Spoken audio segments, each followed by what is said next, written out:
She set her sister's hair on fire. Sing rickety tickety tin. She set her sister's hair on fire.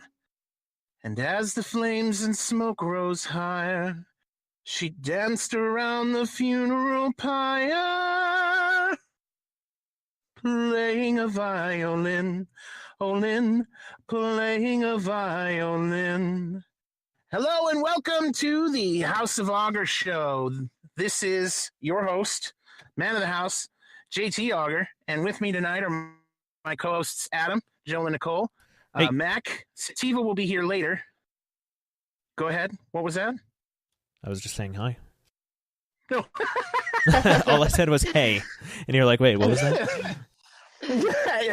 Because it sounded like you got cut off. Anyway, the quick disclaimer: this show is not family friendly, not kid friendly. We cuss, we joke about stuff, we talk about stuff that's all of an adult nature.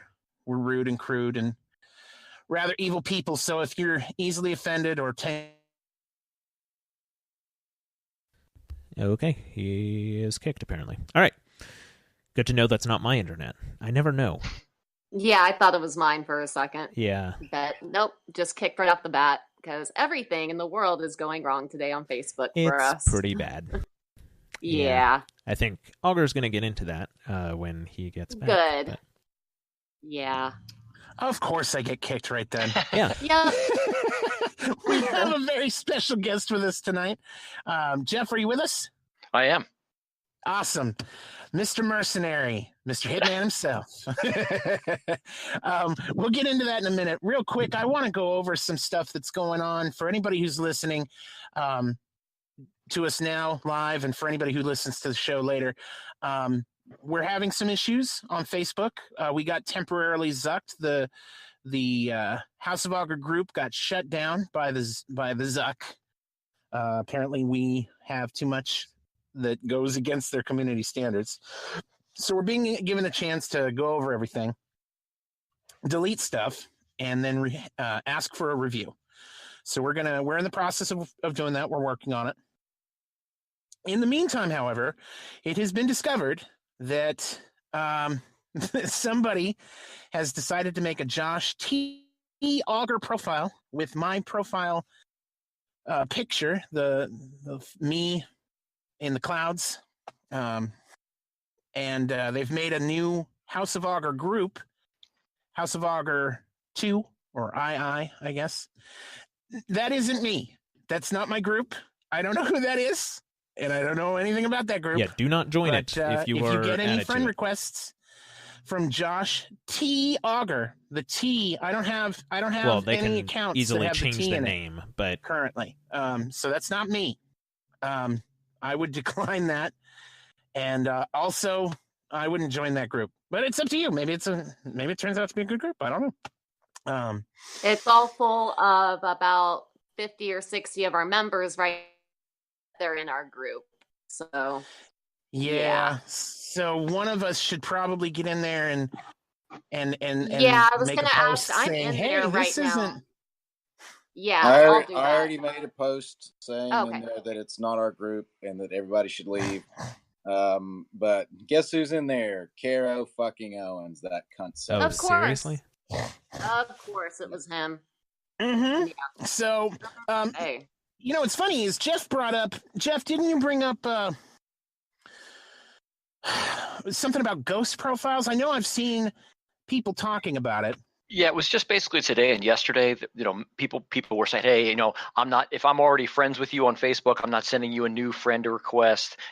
There was so much of that. People started to say, no, the whole ghost profile thing is a hoax. Don't worry about it. But is that real folks saying it, or I don't know, man. So yeah, it's become a thing now on Facebook in the last, I guess, 18 hours. Yeah. Right. So either that's a real troll or like the hoax isn't a hoax, it's real, or somebody's capitalizing on the bullshit and making it real by doing that stuff. But I've been targeted so many times, it's hard for me not to believe that Caro isn't involved, especially considering that he's in that group. What a shocker. Yeah. So, anyway, Lo and behold, they can't just move on. I've got a their new lives. segment I'd like to do before we get into talking about shooting people for money. I can't get it. I'm joking, of course. Jeff is not a mercenary. He's private security. It's different, but I like joking around. Anyway, I have a new segment I'd like to introduce called Curveball, where I'm going to posit a scenario that is outlandish for fun, just to see what our guest says and how they think they would respond in said scenario. So, Jeff, are you ready for this? I'm ready. All right. Imagine you were in the process of wooing a girl. And this girl, are you married? I am. Okay. So imagine you're not married at the moment. Okay. This takes place when you're not married, so that we don't have to deal with any of that whole business. No, I'm with you so far. You got this girl. She's the most amazing woman you've ever seen. She's hotter than any girl you could picture or imagine. And she just does it for you. All the things that you on your checklist of things that you know, your requirements, as it were, she just nails them. But then when it comes down to it and she says, all right, you guys are getting ready to go into the first time that you've ever been, you know, intimate. And she says, if we're going to do this, I need you to wear this afro wig and I need you to put on this face polish. And we're going to role play and I'm going to call you Tyrone. Do you go with it? Can I get a wife beater and an old Adidas tracksuit? Absolutely. Okay, I'm in. No, this is a two-parter. You put on the afro, you put on the tracksuit, you put on the wife beater, and you don the blackface, and the two of you are going at it, and she's calling you racial slurs and everything. All right, like she's just going full bore, and as you're doing it in her apartment, her next door neighbor happens to hear all this, busts the door down and goes, what the fuck's all this bullshit? Happens to be a black guy. What, at that moment, when you turn in your afro wig and your polish, your face makeup, what do you say to this guy? I don't know. I guess it depends on how legit am I pulling off the face paint and the wig. You know, do I put him in check for like interrupting my flow, or I don't know. It's probably my first. If I think I'm carrying it off well, I would probably put him in check for interrupting my flow. Right on. So you would commit to the black thing and go, hey, jive turkey. At that point, I'm neck deep. Right, you know. Right, you are in the middle of business. Yeah, there's no backing out at that point. There really isn't. Go big or stay home, my friend. Right? Oh, that was fun. Thank you for enduring that for my pleasure. Hey, as long as you get something out of it, right? Right. Hey, real quick, what's your opinion about everything that happened with Kavanaugh? I don't want to spend tons of time on him because we've talked about him the last couple of shows, but I mean it's been going on for this long. But now that he's confirmed, did you expect him to be confirmed? I did. You know, I wasn't sure how people's balls were going to hold out. You know, basically what it comes down to is, you know, there's a certain element of the left that sees anybody to the right of them, not just people who are on the extreme nut job, you know, Adolf Hitler portrait in the house and all that kind of thing, but anyone to the right of their leftist position, they see them as Nazis. Oh, nice, Alzon. Right. Nice. Anyway, so what they do is they say, oh, you're a racist, you're a sexist, you're a homophobe, you're a transphobe, you're whatever, you're some horrible thing. They label you. They don't attack your ideas. They brand you as an outcast thing. And then why Sure. would you debate an outcast? You just once you've successfully labeled them as that forbidden or outcast thing. Pariah. Yeah, pariah, exactly. There's no need to. Nobody debates a pariah. You just get the torches and the pitchforks and you force them out of town like Frankenstein's monster. Right, you've othered them. That's it, exactly. And isn't it funny that the people who cry about othering, who cry about victimization and dehumanization, are the same people who do those same tactics? Man, that's the left is. Again, I'm going like hard left here. I'm talking like Lenin, Stalin, Mao, all those folks. Right. That's The their. left doesn't think those guys are left, so. Oh, please. Yeah. Oh, yeah. That's right. I'm sorry. I forgot. Real communism has never been done. Right. Exactly. There's some form of communism. Some golden. God. There's some golden fucking form of it. The 37th time, the first 36 times it's been tried, it always ends in mass murder and slavery. The 37th time, though, is going to be a massive success because we have some, I don't know, Dartmouth grad, class of 2017 is going to be in charge now. Sorry about that. No, it's all right. All right. So, I missed what you were saying. This 37th time something. Yeah, basically, like communism's been done wrong all those other times by all those other people, but some new person, some Dartmouth grad of 2017 is what I said, has all the right ideas. They're going to get it right this time because they've got some solution that Stalin and Mao and Ho Chi Minh and all these people going back and Chavez and everybody else. That didn't occur to them. Oh, here's how we solve that whole, human ambition at the same time as everybody gets the same thing, except for the ruling class, of course. Right. It's an unworkable thing because if I work harder than my next door neighbor, I should have something to show for that. Right. The possibility of ambition equals advancement out of the thing, then everybody goes down to the lowest common denominator, and I'm going to do only enough to get me fed. If that's all that I can possibly get out of it is food, I'm just going to work hard enough to get me fed. Right. Exactly. It's just, So, all right. I promised I wouldn't spend too much time on that stuff. I want to, for those who don't know who you are, why don't you give us a little bit about yourself? Tell us who you are. All right. Well, I'm Jeff. I, like I think I gave my little concise little bio to you. I'm basically, born in Philly, enlisted in the Marines, and I was a comm guy. I wasn't any kind of like super tactical Ted. I was a comm guy. I got out after 8 years, and right at kind of that's a decent stint. Yeah. But I got out right before the peak of the telecom bubble. Went to work in telecom. Was Oh wow. Yeah, it was. I didn't play golf. I shot trap. Trap is more fun. When you play golf, you hit the ball, you chase the ball, you hit the ball, you chase the ball. Trap, if you hit the ball, you destroy the ball. But so like my coworkers would show up. They at the airport, we'd fly in to do a job in a city. They'd have their suitcase and a golf bag. I'd have my suitcase and my shotgun case. But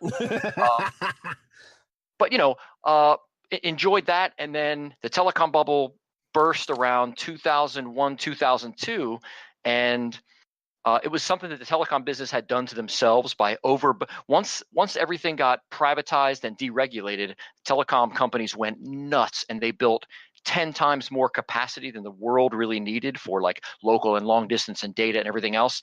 And then suddenly some people started realizing that, and the value of all that stuff just dropped. And I went in the third round of layoffs. I worked at the time for a company that no longer exists called Nortel Networks, and they built. Well, that name sounds familiar. Yeah, they built switching equipment and fiber optic equipment, all that, data and voice, and they were part of the backbone of the U.S. Telecom system, and now they no longer exist. They were sold off That's crazy. About 6 months before I got laid off. I got 300 stock options awarded at a strike price of $141 a share, and about a year later, it was a penny stock. They were 35 cents a share. Oh my And then, God. yeah, then they were broken up, sold off to like Avaya and Siemens and stuff, and they no longer exist. But That's crazy. What year was this? this was 2001, 2002, and Oh wow. all the people that had been trying to hire me away from Nortel, like basically my customers who had been trying to hire me away from Nortel, all of a sudden they're laying off, and everybody's laying off, and all the telecom guys are out of work, you know. And Yeah. I had done a little competitive shooting, and I had met some guys, and you know, some interesting folks, cops and military guys and all that. And a guy that I knew Through competitive shooting is how you met these guys. Okay. Yes. And plus, you know, my small like Marine Corps network, my military network of guys that I knew. But anyway, this one cat, former SF guy, former Special Forces dude, and former cop, or actually at the time he was still a cop, and had started a security company. And I hit him up. I said, hey, listen, I'm not any kind of spec ops guy or anything like that. I got an honorable discharge from the Marine Corps. Been to a couple of shooting classes. You know, is it viable for me to get into this world? And he's like, well, yeah, but you got to do a couple of things. You know, every state has their licensing program for private security. You got to go do that. You got to get some specific training. It's not enough to just say, hey, I'm hanging my shingle out to be a protection guy because I'm a former military guy. You have to have specific job oriented training. So driving. What protection. kind of specific training? Oh, okay. That's what I was Yeah. So it's, you know, it's driving and medical stuff. And you know, how do you do protection? It's not just stand around and look cool with sunglasses and an earpiece. When you say medical stuff, are you talking about like on the spot field med type stuff? Yeah. It's, you know, they call it TCCC now. It's you know, tactical combat casualty care. It's like immediate. Hey, somebody has broken their leg, gotten shot. You know, something bad has happened, and you've got to, you know, are they breathing? Get them breathing. If they're not, you know, stop the bleeding. Right. Do they have a heartbeat? If not, CPR, you know, all that kind of thing. It's immediate medical. Got it. Exactly. So yeah, you know, and I networked, and I got a couple of good breaks, and I ended up on a protection detail for a wealthy family in Dallas, which is where I was living at the time. And so I spent 2 years there, continued to go to courses and worked some side jobs, and got a couple of interesting opportunities. I worked a billionaire's Super Bowl party in Houston in 2004. And wow. Yeah, it was interesting, man. Like you were security at a Super Bowl party. But not just any party. It wasn't just a party. It was basically like 60 or 70 hours in Houston, and I got almost no sleep the whole time. And it was, you know, party, restaurant, all kinds of, you know, it was just when things went on and on and on. This guy came to party, and he had a lot of interesting friends, and it was a good time. And I was like, you know, I was one of two guys that they brought in from my buddy, the guy who kind of helped me out and gave me some advice to get started. Oh, wow. So was this guy not from the area? He flew in from somewhere else? Yeah, he's from somewhere, I want to say, not West Coast, but like maybe Arizona. That's West Coast-ish, but out west somewhere. And maybe New Mexico. He was coming. No, he's an American. He was coming into Houston for the Super Bowl, and he wanted. New Mexico is New Mexico. Maybe I don't think he heard the new Mexico. Oh, I thought you said Mexico. Sorry, man. Sorry. Yeah. No, I just thought you were Mexico. No, he's an American. That's hilarious. I was like, damn, somebody doesn't like New Mexico. Oh man. But yeah, so he basically, and this my buddy who owned the security company told me that this guy got charged asshole rates because he wouldn't call 3 months in advance when he got his Super Bowl tickets and say, hey, I'm going to be doing this thing. He'd call 4 days before the event and say, hey, I need, you know, protection. I need, you know, 4 cars and a limo, and I need, you know, this number of. Oh yeah. So it was always last minute, and it was always everything's getting pulled out of your ass. You know, I'd get a phone call. Hey, do you know anybody who does like bomb detection dogs in Miami or whatever? Because this guy was always.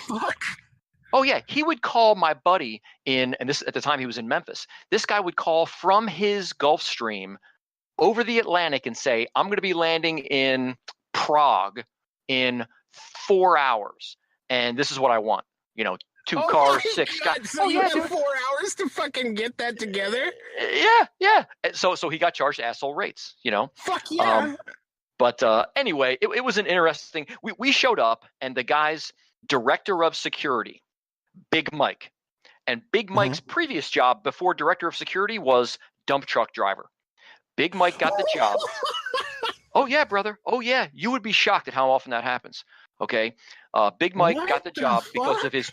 He got the job because of his 22-inch neck. He was enormous. Okay. Oh wow. And Dave and I show up to be like the protection guys, not the security guys, but the protection guys for the boss.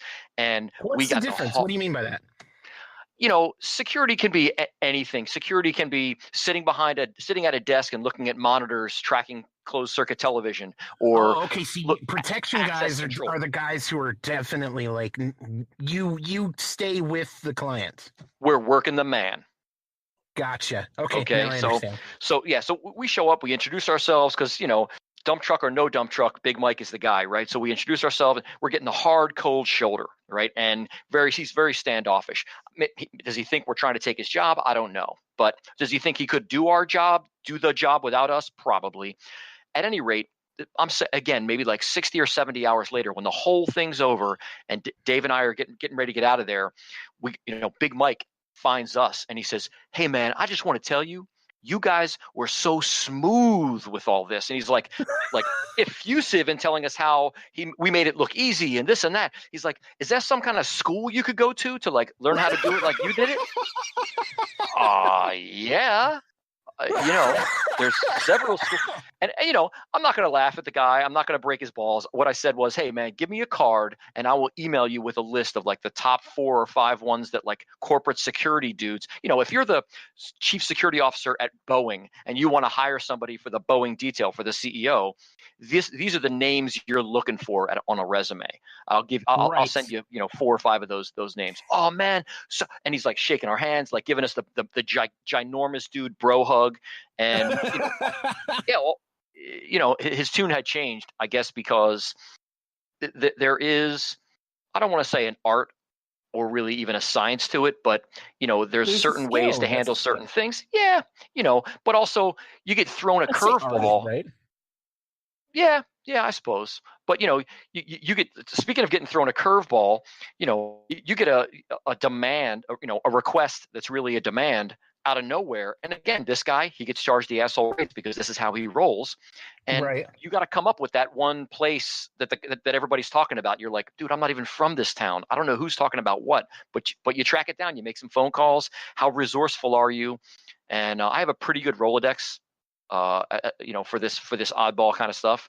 And you solve problems, and you keep everything transparent to the customer, transparent to the client.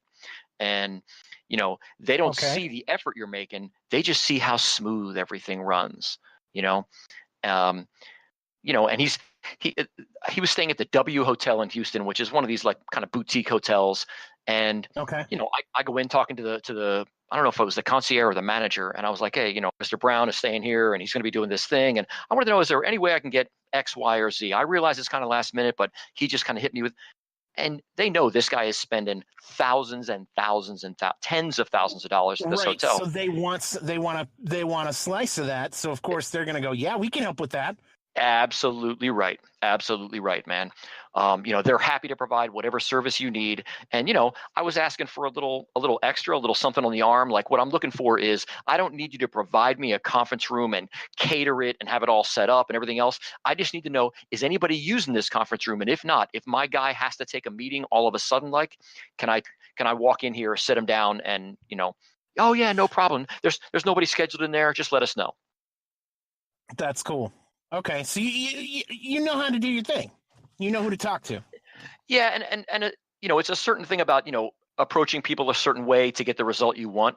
Being private security. If I'm Secret Service and the president's coming to town, I go into the police department, I go into the fire department, I go into the airport, whatever I want, and I tell them what's going to happen. Okay. Right. As private security, I don't get to do that. Private security, I have to go in and kind of politic and play nice. And hey, right. no, I mean it's the way it's done, man. You know, you've got to. Talk it. Yeah. That's it, man. Yeah. So that was okay. My first detail was the Dallas, a very wealthy family in Dallas. I worked them for a couple of years, did some side jobs, ended up going and doing a training job as an instructor in Egypt. And then from there, I ended up. Really? Yeah, it was interesting. What were you instructing there? It was port security, based on having been a Marine and having, I guess, seen a boat one time.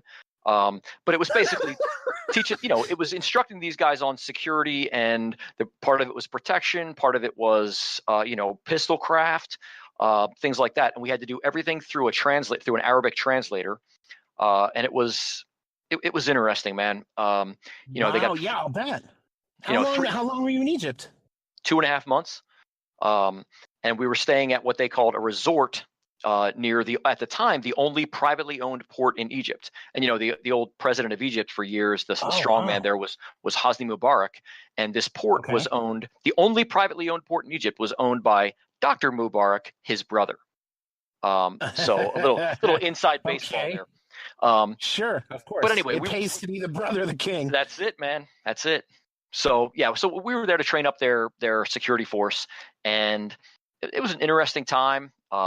While we were in country, the Israelis killed 2 heads of Hamas, like one after the other, and one of them it ended up being just the day before our day off, and 3 big gringos in Egypt end up in this restaurant. We sit down at the restaurant, and when we walk in, there's all these TVs hanging from, like, mounted to the ceiling, and they're on some Italian music channel, just playing some, like, mindless Euro pop, right? We sit down, and we don't even have our menus yet, and dude comes out of the kitchen with a remote control and turns the channel over to was it Yassin? I can't remember which head of Hamas that the Israelis had just smoke checked, but it was his funeral. And this guy changes after the 3 gringos sit down. Dude comes out and changes the channel to Yassin's funeral. And my 2 partners and I looked at each other. And we're like, yeah, we should go now. So we stood up and walked out, because who knows what's going to be in our food. Yeah, so we just bounced. But it was an interesting cultural experience. And I mean, I've driven in some interesting places, but Cairo was like nothing I have ever seen. Cairo was like NASCAR with horns and pedestrians. No shit? Like, it was just really intense? It was crazy. Everybody's trying to hole shot everybody else all the time. Like there's a prize. Yeah, it was crazy. Do they have normal streets? Do they have, like, street lights and all that? Oh yeah, street lights. They've got lanes paint. There'll be like 2 or 3 lanes painted on the road, and there'll be 5 cars across. Right? They just ignore all that. And if the guy ignore it, like, is there no enforcement? Like, there's no road enforcement. It's enforcement is kind of a strong way to put it. It's a strong suggestion. You might consider staying between the painted lines, but if not, that's probably okay too. Okay? Oh my God. And I've heard Russia's like that too. Oh yeah. And if you ever happen to end up driving in Egypt, something, just so you're not as, like, amazed and concerned as I was, Egyptians generally don't leave their headlights on at night. And I don't know why. What? Yeah, and I'm talking, like, out, not just in the city, but I'm talking out of the city where there's no street lights. Be driving along, and all of a sudden, boom, headlights just flare into life behind you, and I'm like, oh, is this an attack? Is this, what is this? Whoa, no, that's fucking, and it's bizarre. That's a fucked up thing to be dealing with in that place. Yes, yes indeed, my friend. It's not like you're in fucking someplace that you're not in Hungary. You're in fucking Egypt. Yes, the home of the Muslim Brotherhood. Yeah. That's and I got sick probably 2 or 3 weeks in, and I was sick the entire time there. I was eating Imodium like Skittles just to stay on my feet and do my job. I lost 22 pounds in 2.5 months. I was a hot mess. Did you drink the water? I must have got some. I think it was more the food than the water, but I got something, and it took 2 cycles of Cipro to kill it when I got home. No shit. Yeah, well, yeah, no shit, exactly. Yeah, it's just you know, there's something about the Middle Eastern food prep and even the way they eat. They tend to eat in a very family style where they'll bring big bowls of stuff and they'll sit on the floor and they'll put the bowls in the middle of everybody and then everybody digs in. But here's the problem: they eat with their hands. Yeah. Oh yeah, man. I mean, I did So exactly that. Not only is the food prepped not in the very, not in the most healthy way, but then they fucking, with their dirty fucking ass hands, they're just digging into the bowls of shit. Hey, have some of this. No, I'm good, man. Thanks anyway. Yeah, but you can't really say no or you insult them. I mean, when I was working in Iraq, we spent some time in Kurdistan and got to know some folks up there. Some folks we were regularly going up to visit, and we'd get invited in. And hey, just like you're talking about, there's a tray, there's a bowl, and everybody's just digging their hand. And you always use your right hand. You dig your fingers in and you grab some rice and some chicken and some naan bread and you just stuff it in your mouth and you eat and people socialize and they talk. But yeah, you roll the dice. What are you going to do? Have you ever seen them eat spaghetti? I have not. They fucking they'll take their fingers and they'll roll the entire bowl of spaghetti up into a ball and shove it in their mouth. I've never seen anybody it's just a whole bowl of spaghetti. Just whoop. You're like, whoa, what the fuck just happened? I mean, I can twirl some spaghetti on a fork, but I've never just dug the fingers in.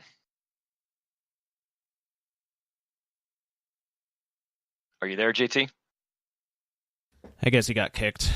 Okay. He was having too much fun. Yeah.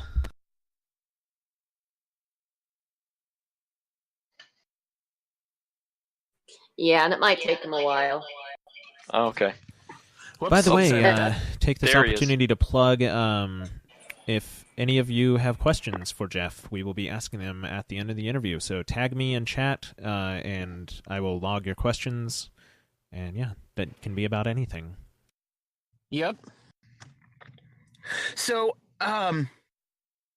during your time in Egypt, did you get to sightsee? A little bit. I mean, we worked most days. We got Fridays off. Sometimes Friday and Saturday, but I got to, I did the typical thing. I went to we went to to Giza, to the pyramids, and sure. So there's 3 gringo instructors on our day off. They sent one of the interpreters with us, who was a female, about a 20-year-old female, with a hijab and the long sweater, down to mid thigh to cover her butt and everything. A pair of loose blue jeans and sneakers. Not at all. Dressed up or anything like that, and that kind of factors into the story. But so and then the driver of the van. So the van gets parked. The 4 of us jump out. We're walking around, and we realized that Egyptian guys are going out of their way, literally walking out of their way to bump into her and say something shitty to her. I don't speak Arabic, but they're saying, they're under their breath, talking to her and literally shoulder bumping her. And finally, we maybe 15 minutes into our little walk there, we realized what was going on. So we hey, it's 3 protection guys. So we just set up a wedge around her, and anybody who took a step toward her, we just kind of put a hand out, gave them a look like, no, not today, not now. Mm-hmm. And made him. Why were they doing this? Because they just assumed that if she is an Egyptian girl, bad. Well, in Giza it was. I'm not going to generalize too much. I don't have any problem generalizing, but I'm not going to go civilization level generalization. But in that case. Yeah, and that's what she said. She basically explained it to us in the van on the way back to the hotel. Mm-hmm. Was they basically just assumed that I'm with you, that it must be that something's going on. And again, this is a demure, proper, educated girl who wants to marry an Egyptian guy. She's not playing around. Was very was nice and all that, but was very businesslike as far as doing what she was there to do. She was our interpreter. But yeah, they made the assumption and they operated on that assumption, and they treated her poorly until we put ourselves, not like we're kind of some kind of Superman or anything. We're the 3 of us were pretty big dudes, and Egyptians aren't all that big. And you just step out in front of them and kind of give them a look and give them the hand, no, and they would just go around. Yeah. So good times. Wow. Yeah, it was odd. But what other? I mean, were there other cultural shifts or cultural extremes that you noticed while you were out there? We're staying in a resort, and the resort had a bar. We're in a Muslim country, but they had a bar, which I thought was interesting. They're trying to follow the Sharia law, but there's profit to be had, so they're happy to sell the infidels liquor if that's the way you want to play it. Isn't that weird? It is, man. Pakistan has a national Sharia law, brewery. but they're like, we love that coin. That's right. Everybody's a capitalist. Everybody's a fucking capitalist.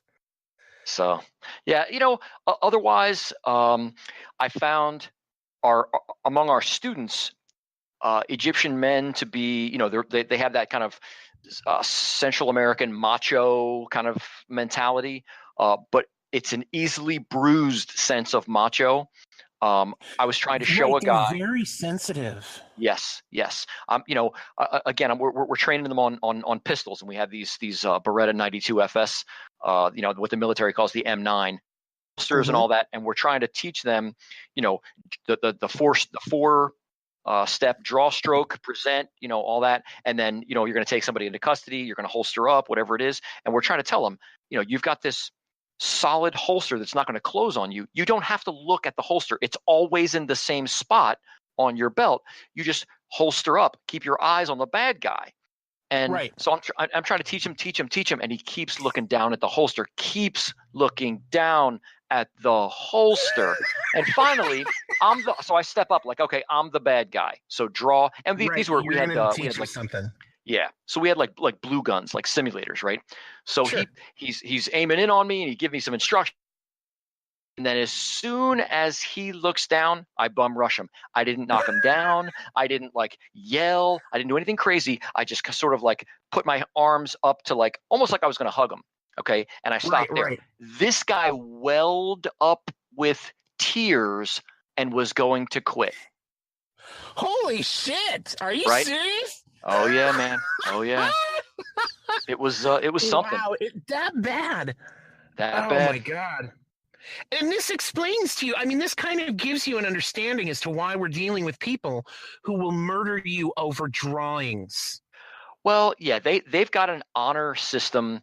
It's a very touchy kind of honor. This personal honor. It's not the reputation I have made for myself or something like that. It's more, it's currency where someone else can do something that damages their honor. To me, I've got a personal sense of honor, but you can't really do anything to impugn my honor unless everyone starts to believe you when you tell some crazy story about something I never did.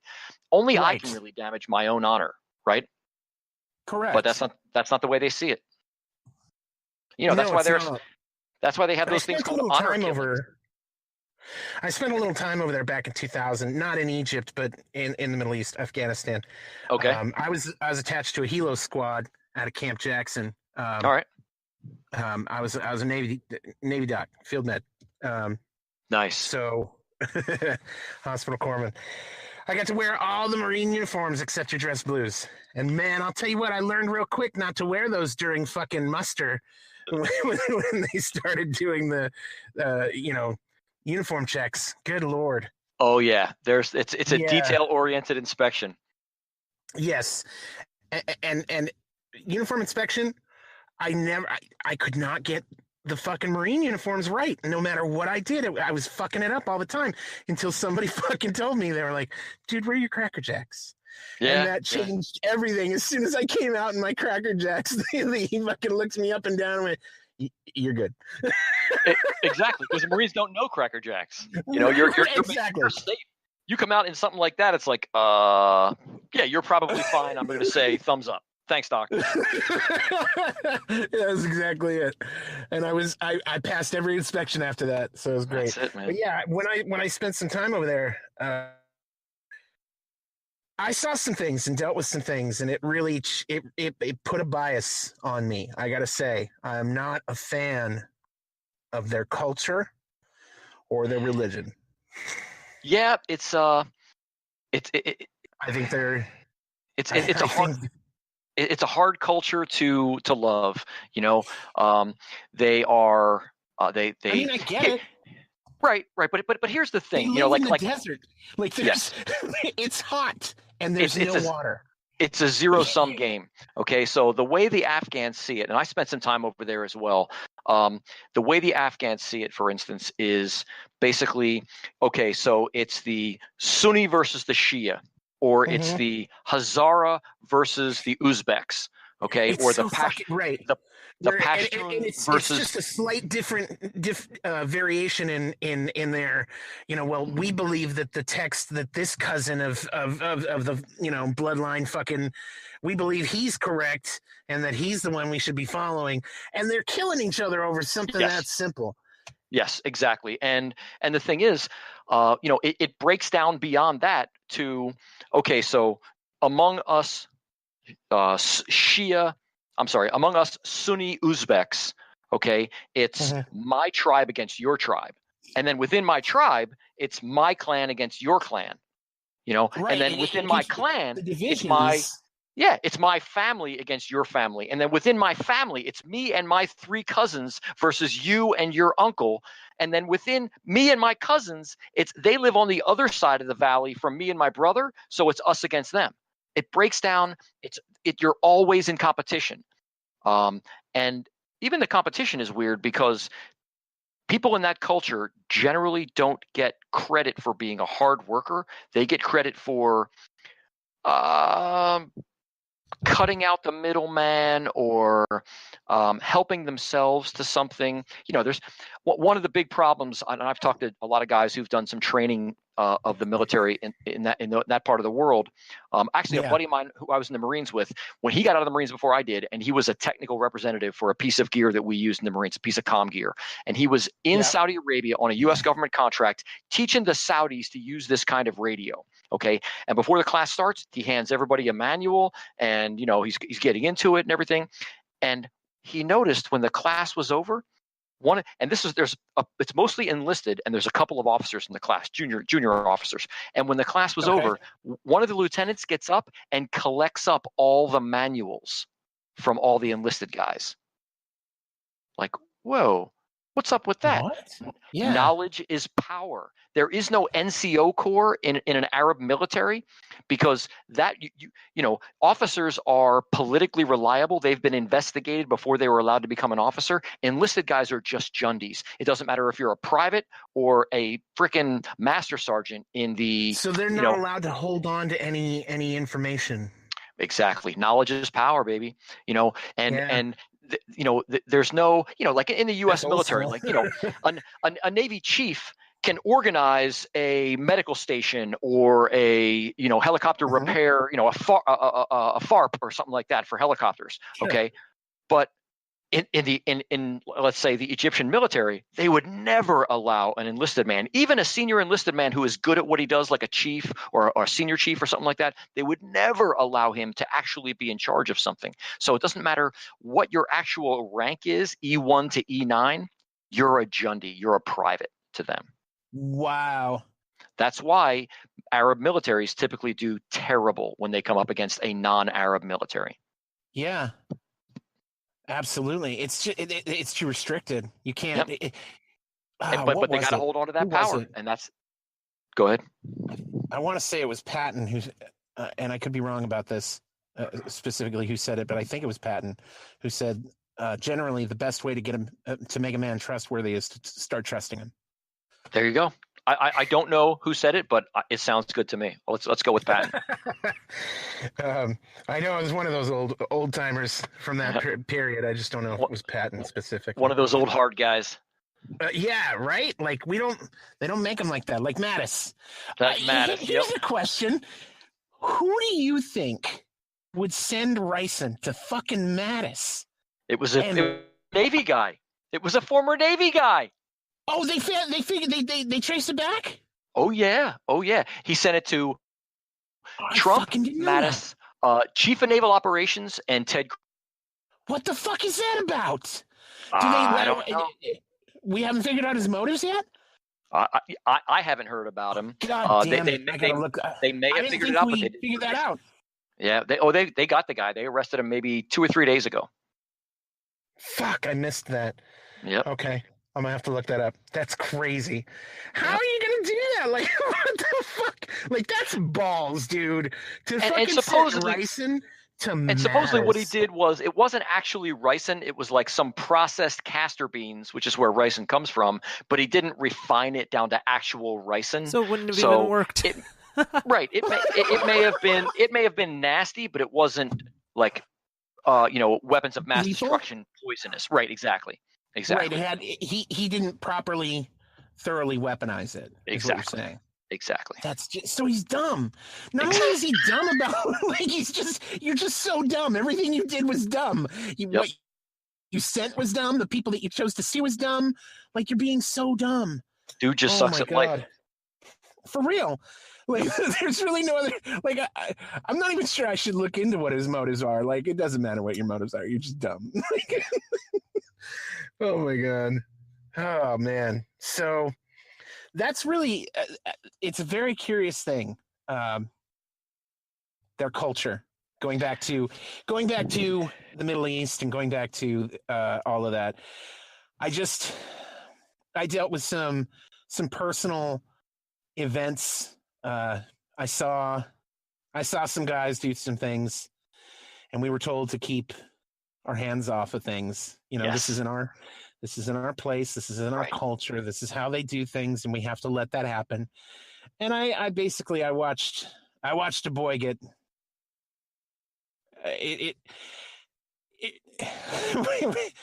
it's not. What you're talking about, man? There was an SF. There was an SF. I think he was like a sergeant first class. Who there was a mother had come to the ODA and said, "Hey, this police officer has like taken my boy, like a 10-year-old boy." So this SF sergeant first class was like trying to report it up the chain, and he was told, "It's a cultural thing, bro. You can't really." And eventually he was stiff-armed by a couple different. So he went to the police station and he whooped the monkey shit out of this cop. He beat his balls off, and the Army was going to throw him out. They did whatever they call it, 15-6 investigation, and they were going to throw him out of the Army. And the groundswell of support for this guy was such that the Army eventually cleared him and let him stay in, but only after grinding his balls for like a year. Yeah. Well, but yeah. I mean, honestly, I'm surprised he was able to stay in. As was the I. Last thing that we want, and I get it. I totally get it. The last thing we want is an international incident. Right. For some grunt, essentially, right? To do something that causes international news and an international incident. We can't be having that. And I get that. And of course, you have to make examples of those who do that so that nobody else gets the idea to do that too. But when you see several men raping a little boy in an alleyway off the side of the street, and you're told, yeah, that's just how they do things here. I immediately, like, fuck Islam. Fuck your culture. You guys are backwards. I don't let you need to join modernity. I don't give a fuck how hot it is. I don't care how little water there is. Fuck this. And that's been my bias ever since. Yeah, man. Here's the thing.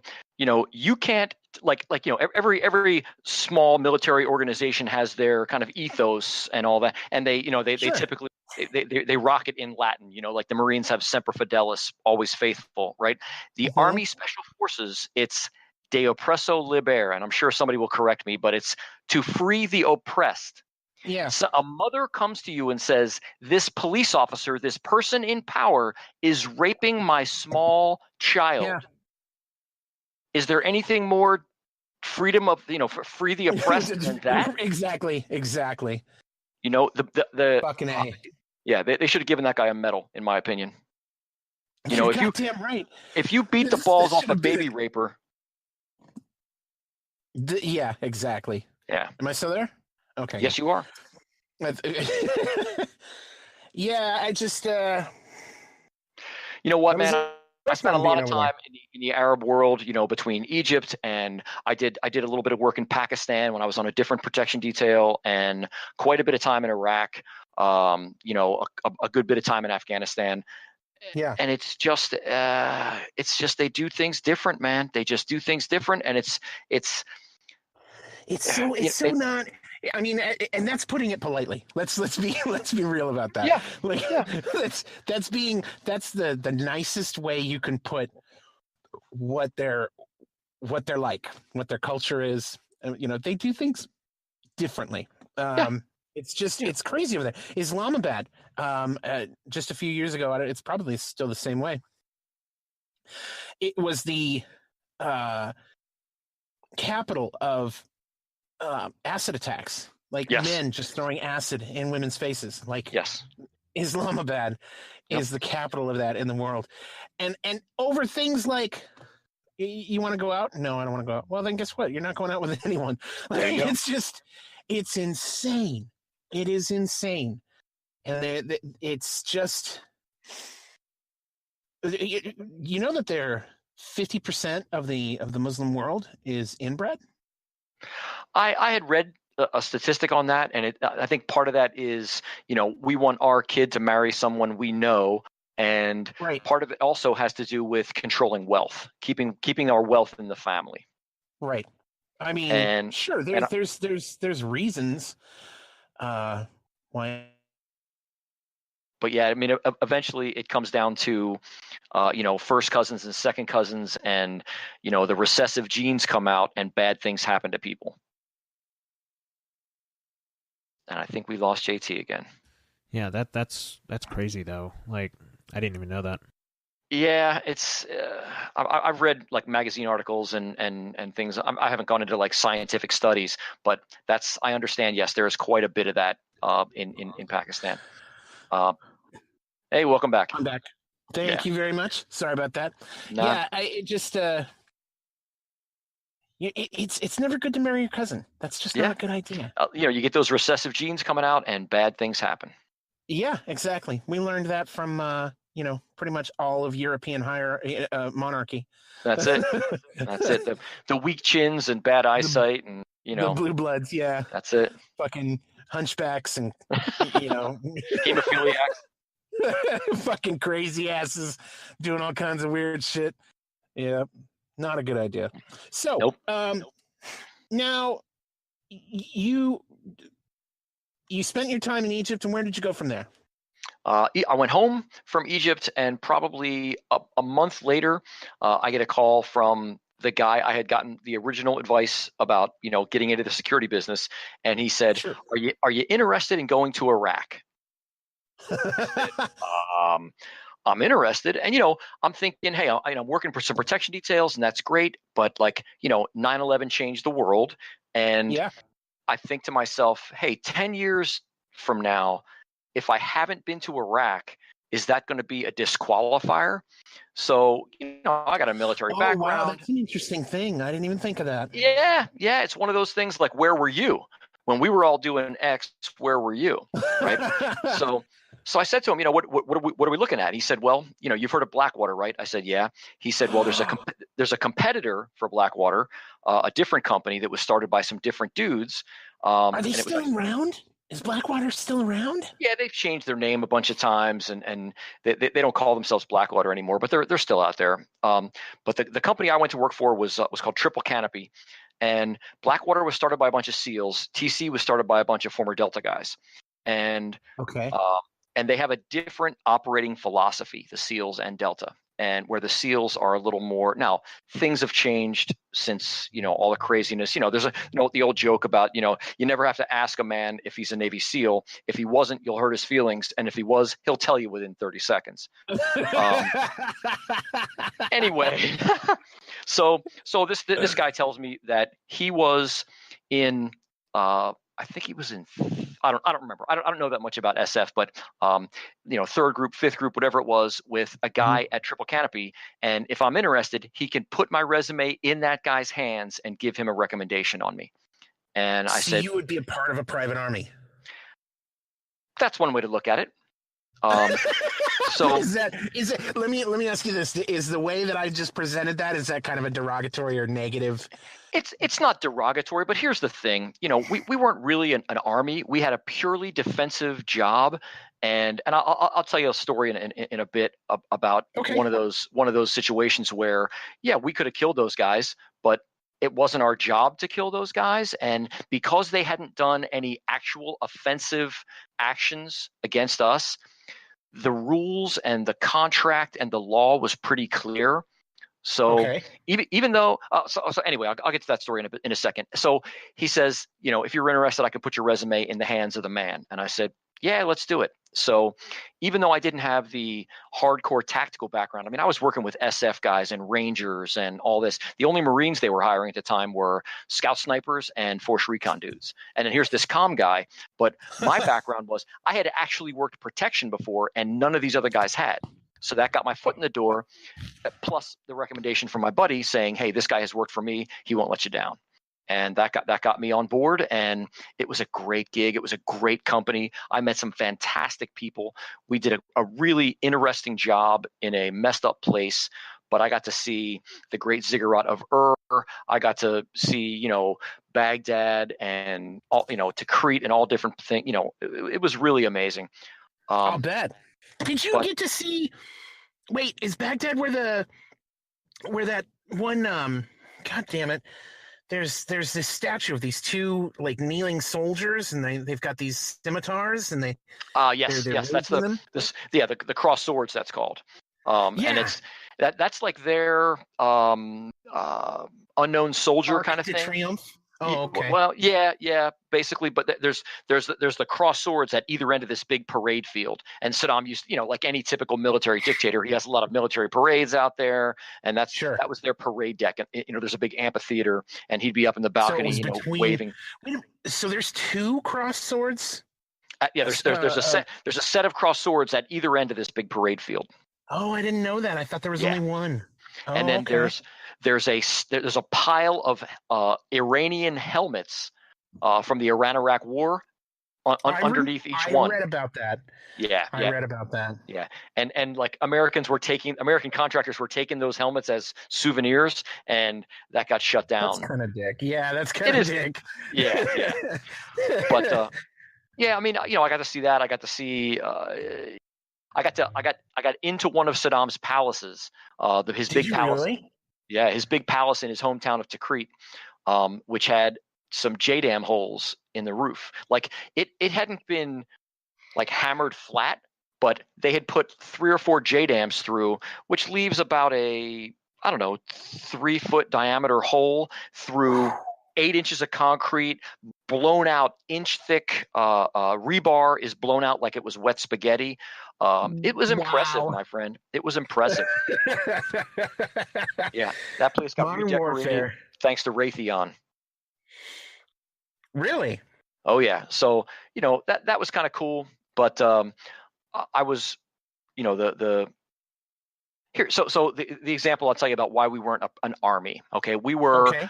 We were protection guys. Okay, we were there to keep alive U.S. I was on the State Department contract at the time, so we were protecting the lives of U.S. State Department personnel working in Iraq. Okay. So anyway, we're moving them around from place to place. So they can get their State Department business done without being killed because of the nature of the hostile environment there. Okay. Sure, of course. Now. The US. Can I ask? I have a curious question. Why employ a private security company as protection for State Department? Why not use the military for that? The military is not trained in that, in doing protection. Okay, that's fair enough. Yeah, the State Department has their own guys who are trained in protection called Diplomatic Security Service, and they are U.S. federal agents, but they didn't have near enough of them. And even those guys weren't necessarily trained in like combat zone protection. Okay. So anyway, they brought a bunch of us in and ran us through a contract required and contract certified protection course, including driving and medical and shooting and all that kind of stuff, and then deployed us. I'm sorry, I don't mean to interrupt. I just want to make sure I understand. You went through training when you first started all of this, when we first started going through your history. Then you joined this company, which again, it's triple canopy, right? Correct. And you had to, they put you through a whole new set of training then. That's right. Oh, wow. Yeah. So how much training did they put you through? Like how long did the training once you joined them? I think it was like 17 days straight at a training facility.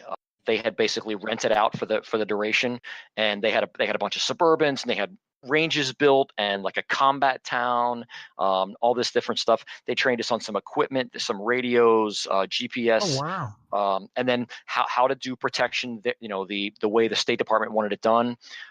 And we practiced there in town, moved guys around, driving motorcades, dealing with ambushes and attacks and all this kind of stuff. I didn't expect you to say 17 days. That's all? Less than a month? Yeah.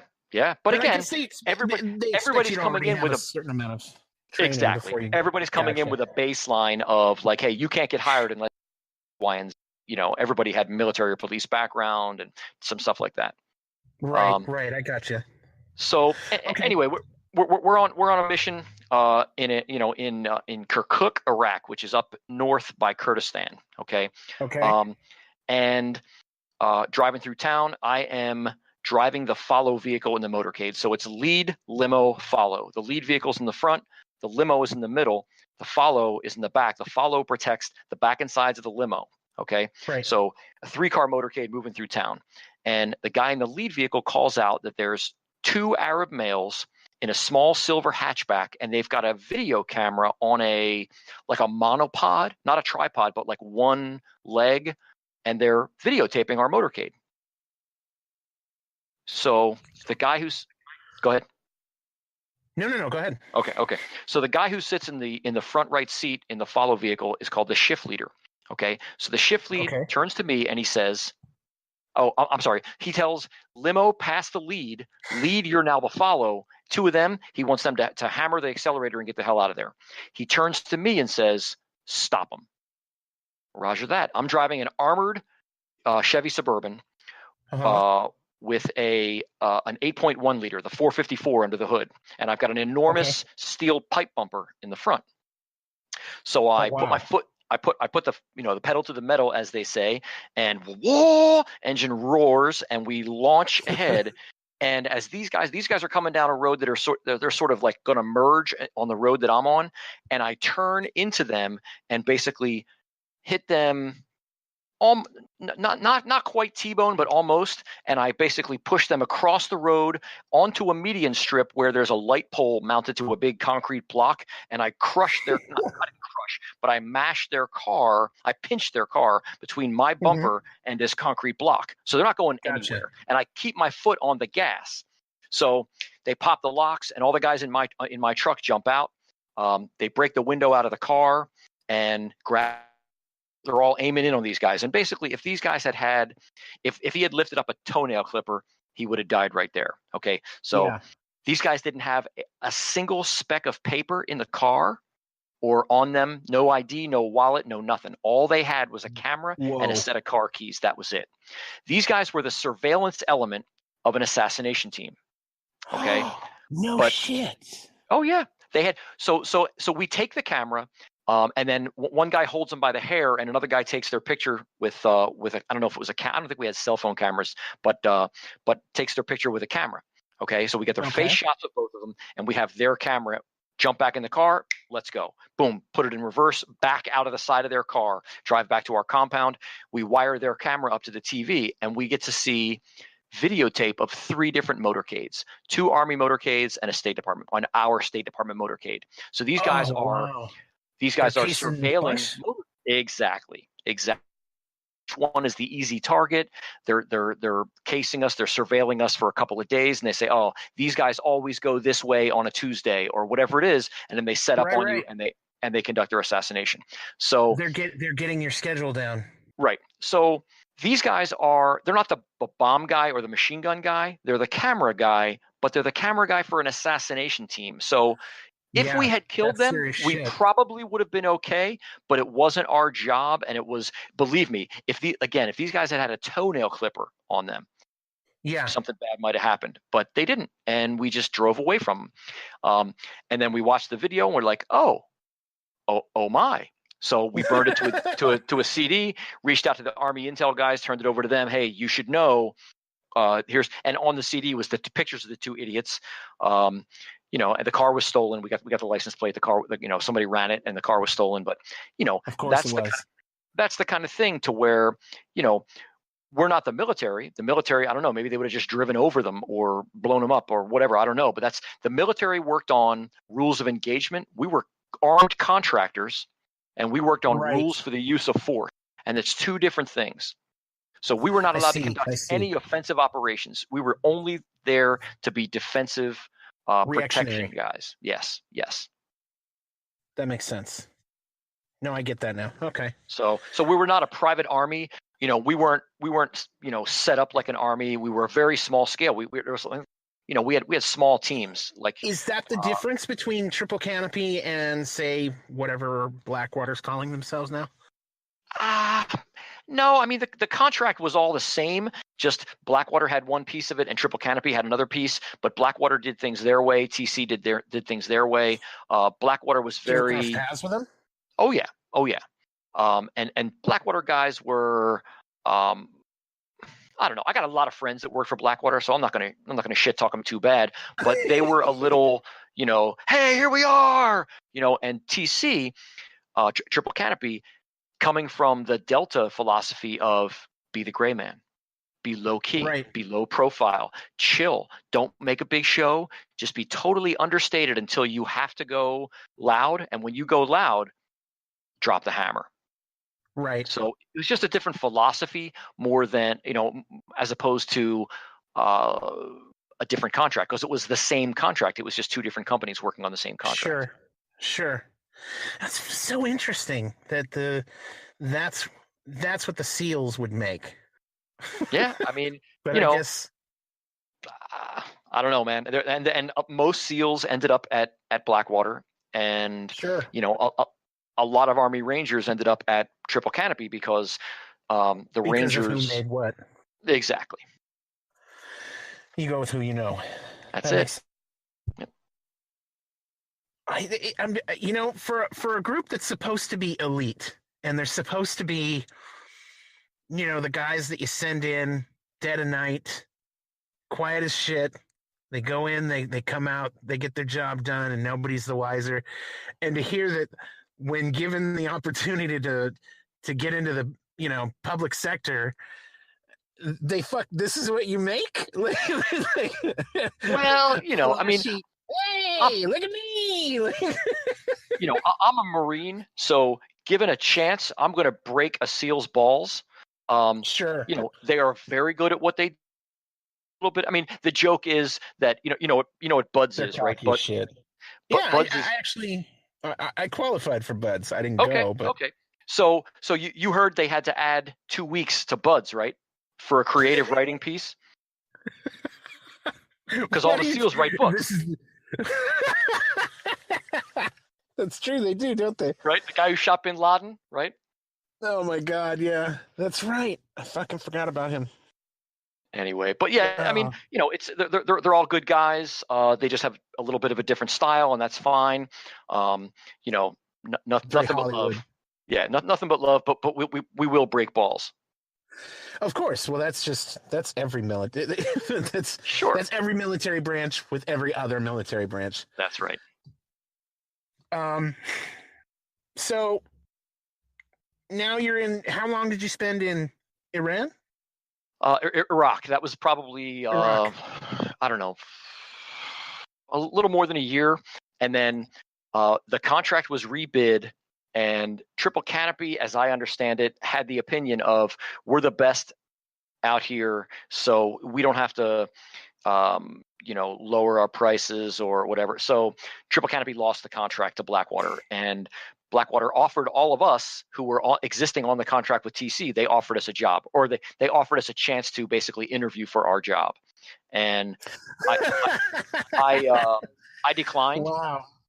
I didn't, and again, I know a lot of guys. I knew at the time I knew a lot of guys working for Blackwater, but just wasn't what I wanted to do. And I went home, and a good friend of mine had, and this is how most of my gigs in this world have worked, where a guy had made some inroads, and at the time the World Bank had just changed presidents, and the president of the World Bank is appointed by the president of the United States, because the United States provides like 40% or 45% of the funding for the World Bank, and so I didn't know that.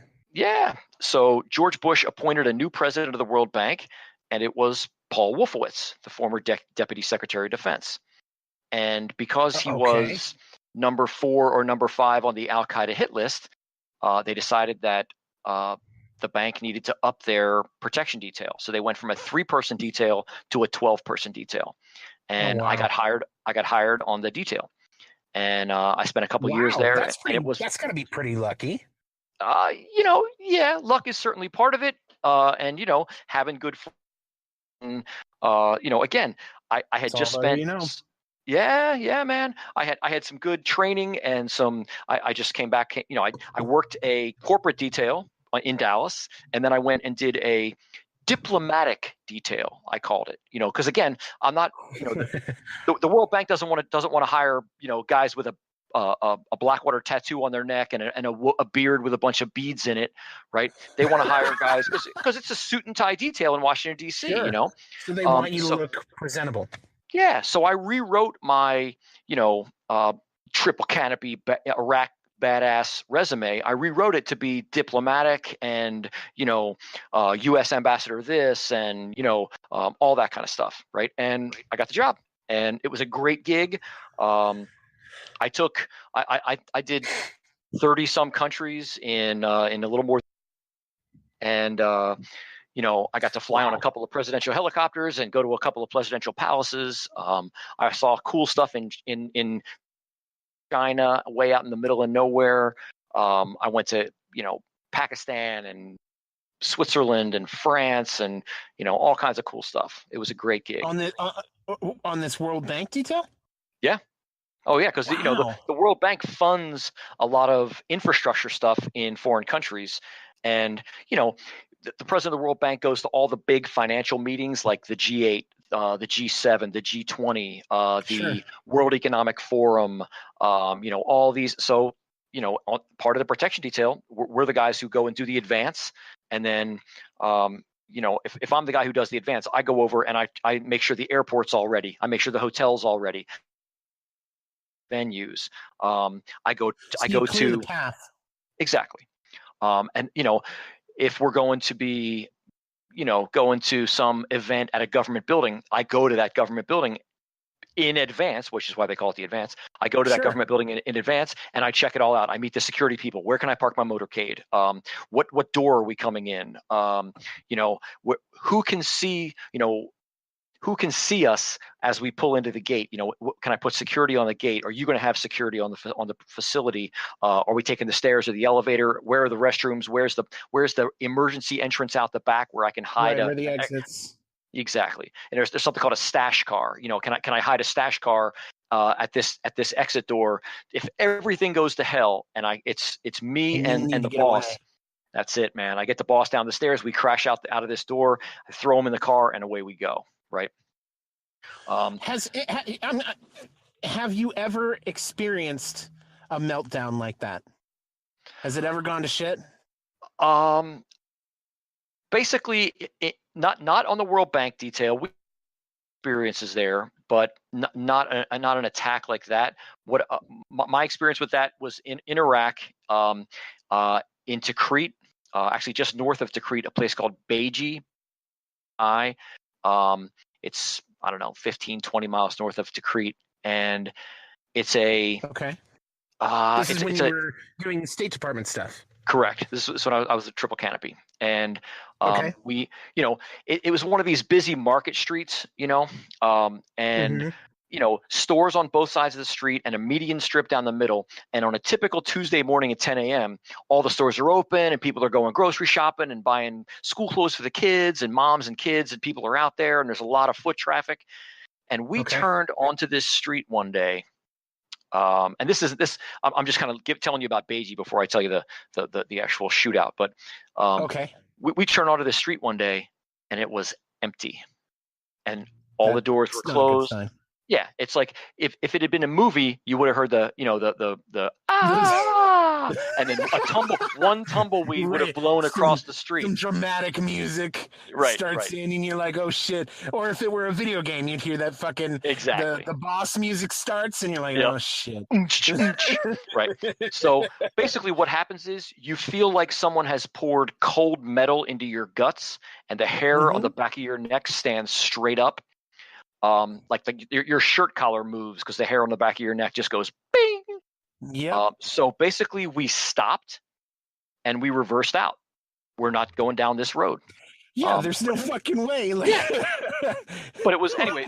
It was in this town called Beiji, and it was we were taking our State Department person to a meeting at an Iraqi government facility right at the intersection there in this town of Beiji, and U.S. Army was going to be there, and I was on the advance. So it's maybe 5 or 6 of us. We have a dog. We have a Belgian Malinois with a dog handler. We've got a couple of drivers. I'm the machine gunner, and we have a sniper. And we're the guys who are going to set up. We're going to check the whole place out, make sure somebody's going to accompany the dog and the dog handler around, covering his back while he does the sniff for bombs and all that kind of thing. Sure. I'm on the machine gun. I'm going up high. The sniper goes up high. Pardon me. And then the lead advance ultimately is going to say, okay, we're good to go here. And then he calls the main detail and says, okay, you can bring the protectee. We're ready for you. Gotcha. So in between that call of, okay, we're ready, come on up, and when they actually arrived, the second deck across the street, all the windows within maybe 3 or 4 buildings of the T intersection just opened up with machine gun fire on our toward our side of the street. Yeah, it was exciting for a hot minute.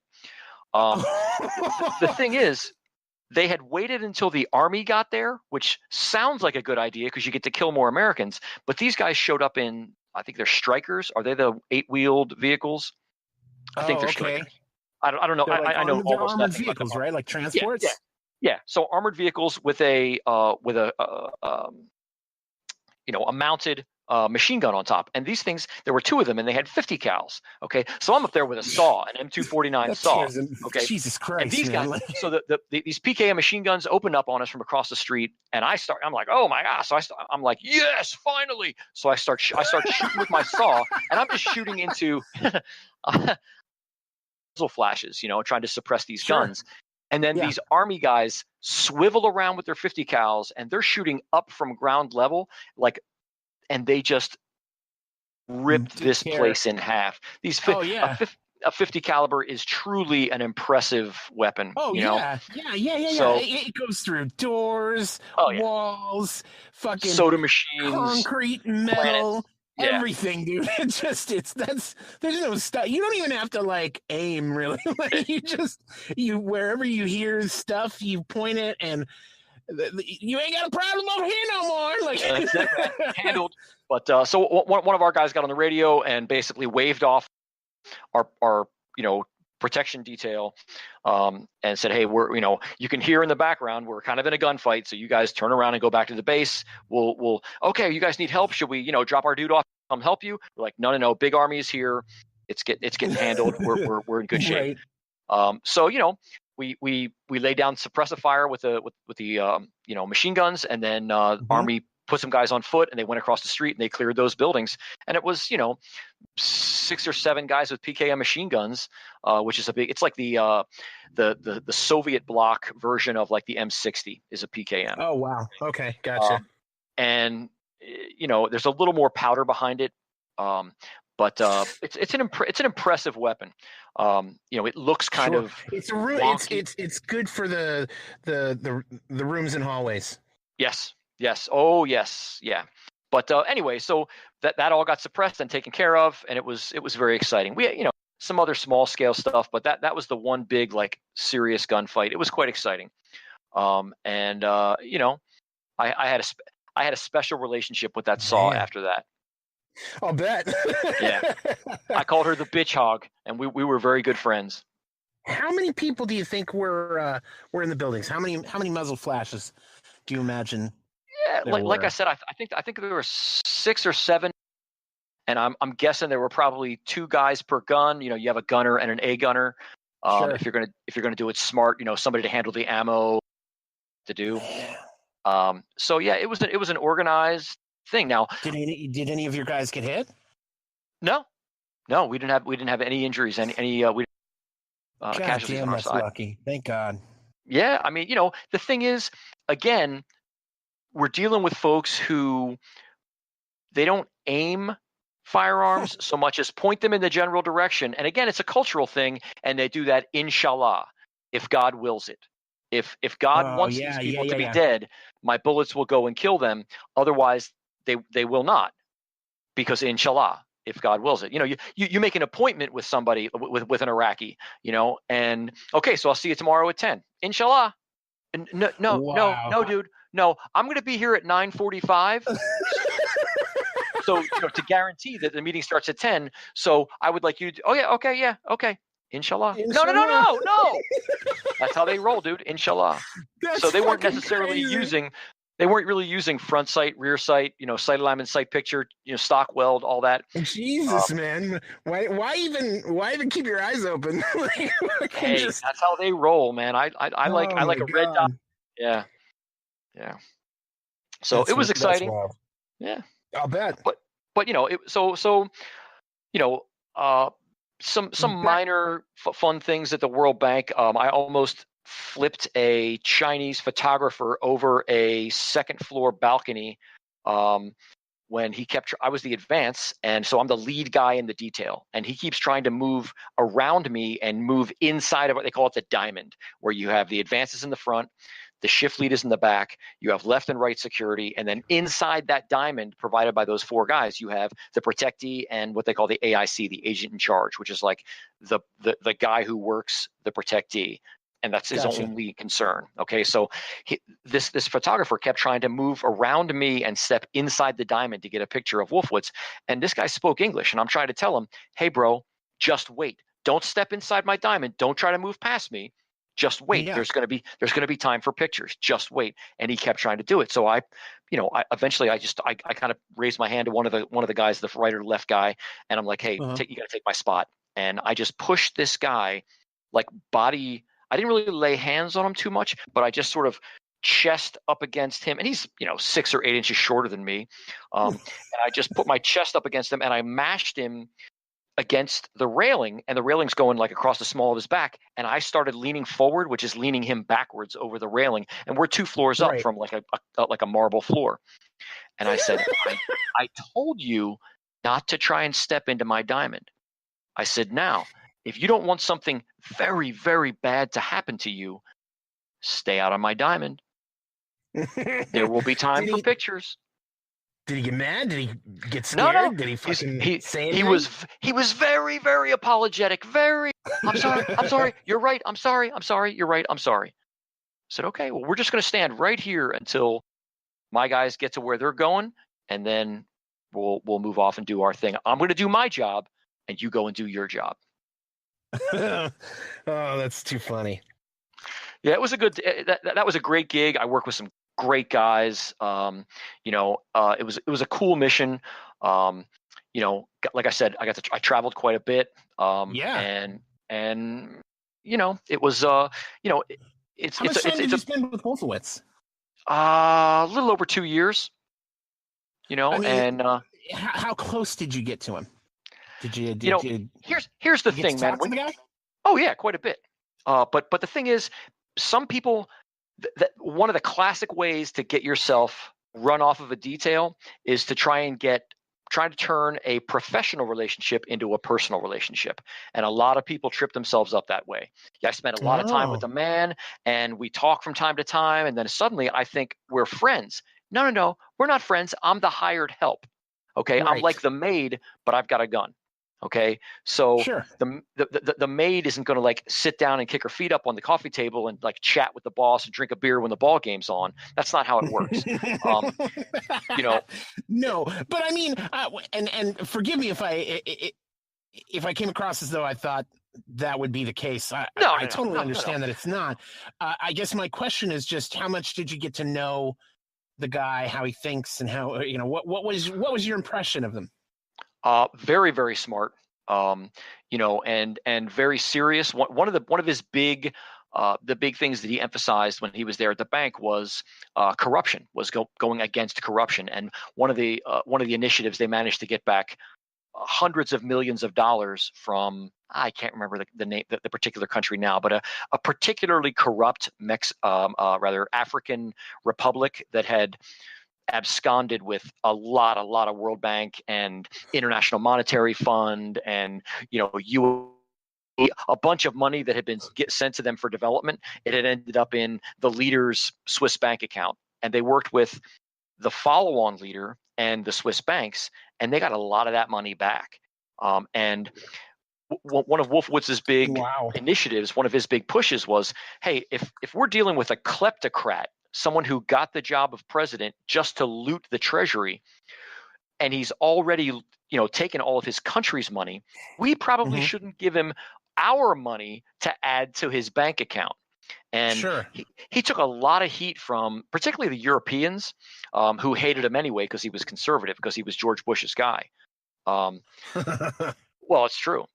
And that, well, we can worry about corruption downstream. We needed to do these things. And it was people who were more, again, this is my opinion. I was a protection guy. I wasn't an agronomist or an economist or a PhD. I totally get it. I understand. Hey, I'm no economist either. I don't. Right. I don't pretend to be an expert in that. I read the Wall Street Journal and I tried to stay things, and a lot of the push was they wanted him out, and they eventually did get him out, but they didn't like the fact that he was harping on corruption. There's the whole thing. One of the big things the World Bank. That sounds corrupt in and of itself, doesn't it? Hello, exactly. Because the World Bank is truly an international operation, and you have French folks working there and people from Saudi Arabia, all over the world. That's why it shocked me when you said that the president of the United States is who appoints the leader of the World Bank. I was like, wait a minute, I didn't know that we had that kind of control. Well, money talks. Wow, that's, and I'll tell you what. Well, we'll get into that later. I want to hear more of your stories. All right, but so at the bank, everybody was super, super like Euro liberal, okay, except Wolfowitz, a couple of people he brought with him when he became the president, and his protection detail. His protection detail was all former military guys. All 12 of us were former military guys. Okay. Was that different from what it used to be? Not necessarily. I think it went from like a 3-person detail to a 12-person detail. Right. The original 3, they were all former military as well, but now there's 12 of us, and we had a much bigger footprint. And people always kind of look down their nose at us, which is fine. I don't care. I'm a gunman. I get that. Why did they look down their nose at you? Because you're talking about the people from the World Bank, right? Yeah. Because they have a PhD in economics from Yale, and I have a master's from the University of Music. I don't know the jokes for the Navy, but like one of the jokes about the Marine Corps, USMC is the University of Science, Music, and Culture. Okay. Another one is you signed the motherfucking contract. Right. But anyway, that's who I was. I was just a military guy. I was a gunman. The department treated us the same way until we did something that saved their lives. But and then generally, fucking saw just how fucking valuable. Yeah. Like wait. I thought you were dumb. I was wrong. Yeah. Now you're my hero. Yeah.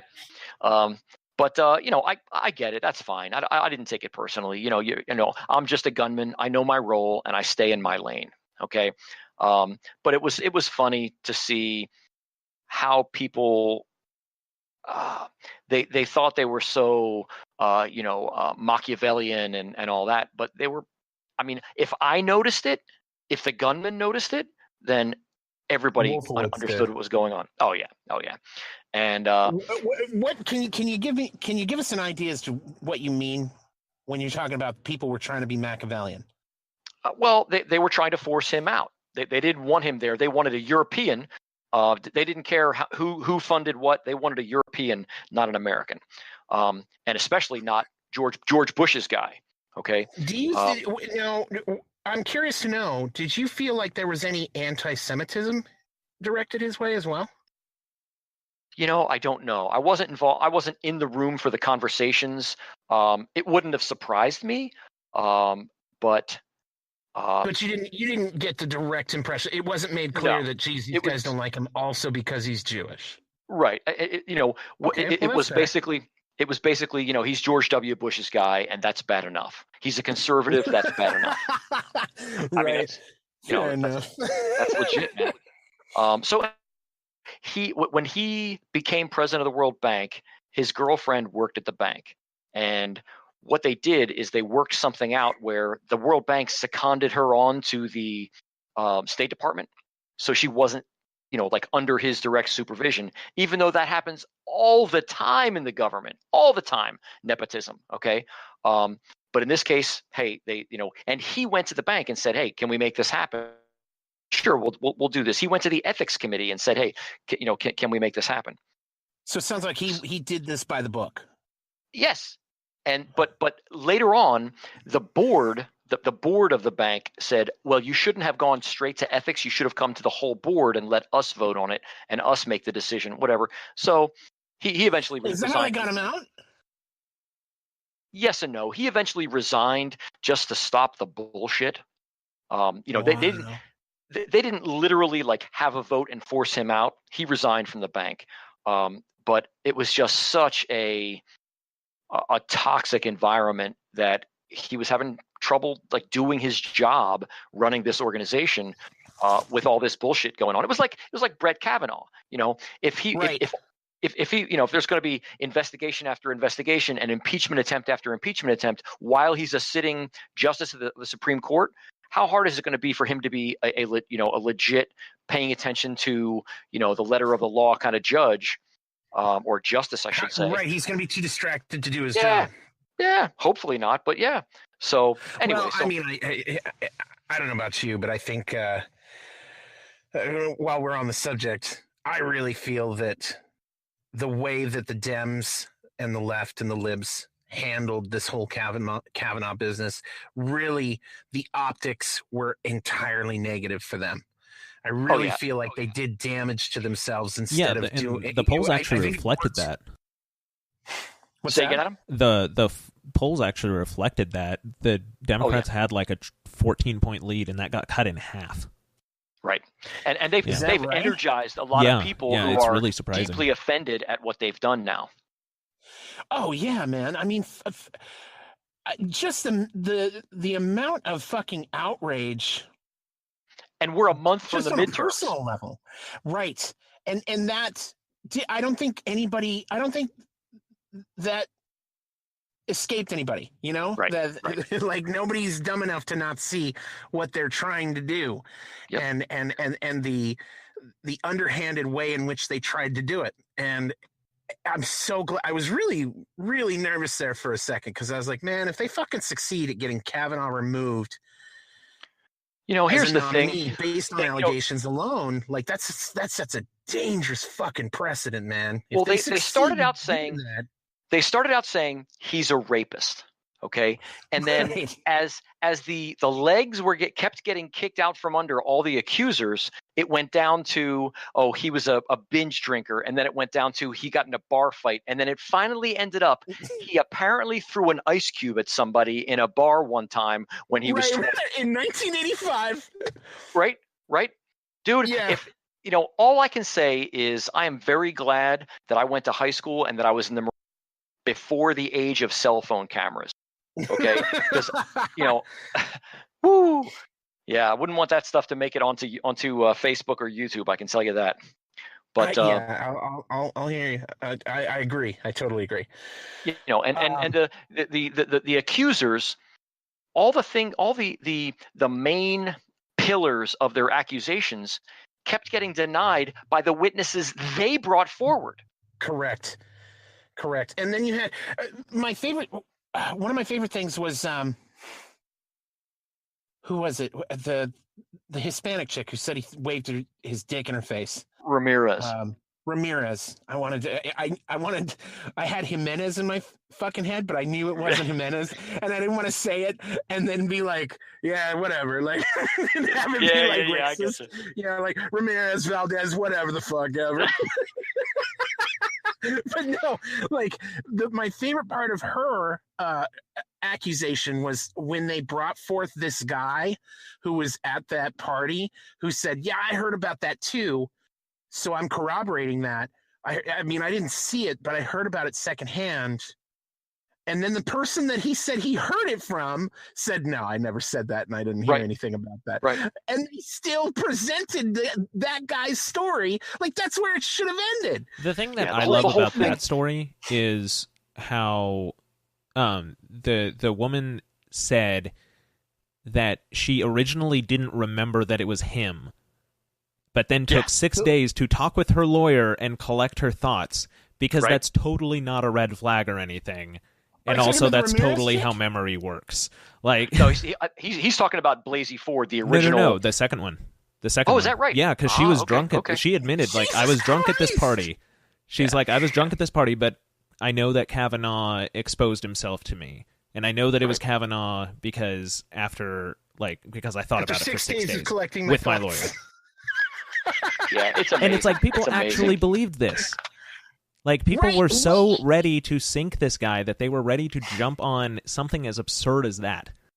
And then this is what the Dems have learned to do. They capitalize on the identity politics and the hot button issues. And when you start talking about fucking rape and exploiting women sexually, like, that gets people all kinds of emotional and all kinds of heated.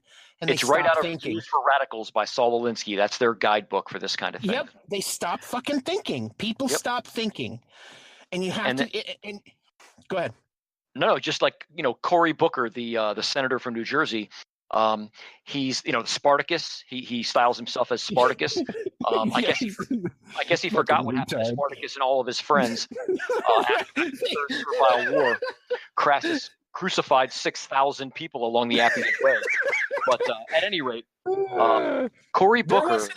There wasn't another gladiator uprising for like more than something like 300 years. Right. After that. You kind of set an example with 6,000 crucifixions. Yeah. They fucking lined the streets with these fucking guys. Like, oh yeah, you're all Spartacus? No problem. Roger that. We got something for you. But Cory Booker eventually got down to the point where he said, just for the sake of the process and the sake of the Supreme Court, Kavanaugh should step down. Right. He even said it doesn't matter if it's true or not. It doesn't matter if the allegations are true or not. That was the real teller there. Exactly.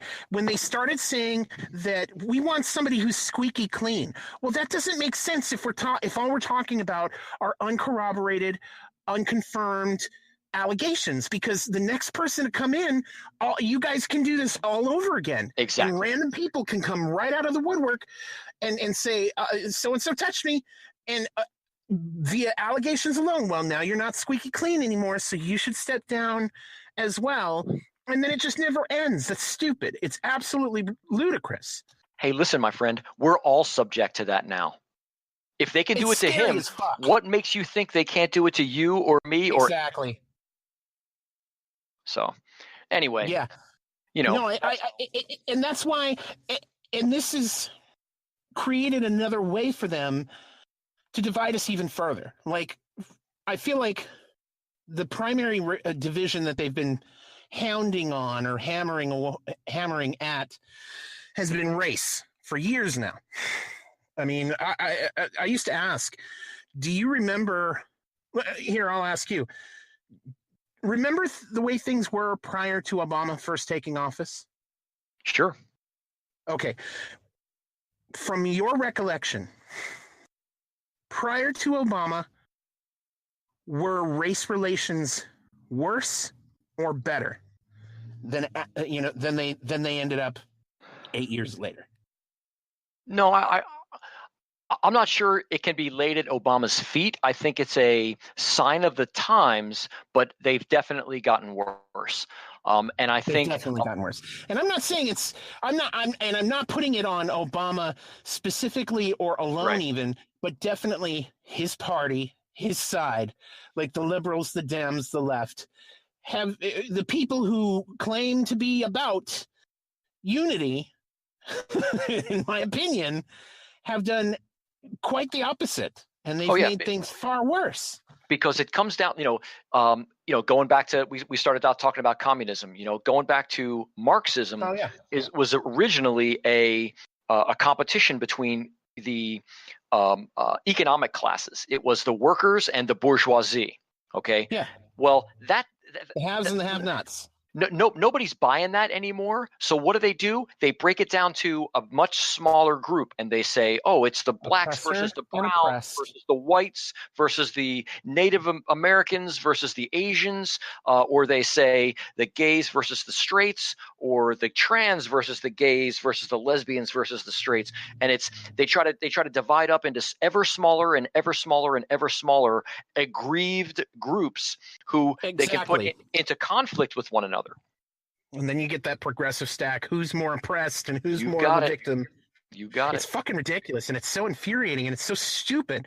The thing that I love to say, and it seems to shut up most of these idiots who I fucking talk to on Facebook or wherever I end up talking to them at, these libs, these SJW types, when they start in with the, don't you know about oppression and privilege and all that? Look, the thing that I say that tends to make them stop is oppression's everybody's oppressed. Everybody's a victim.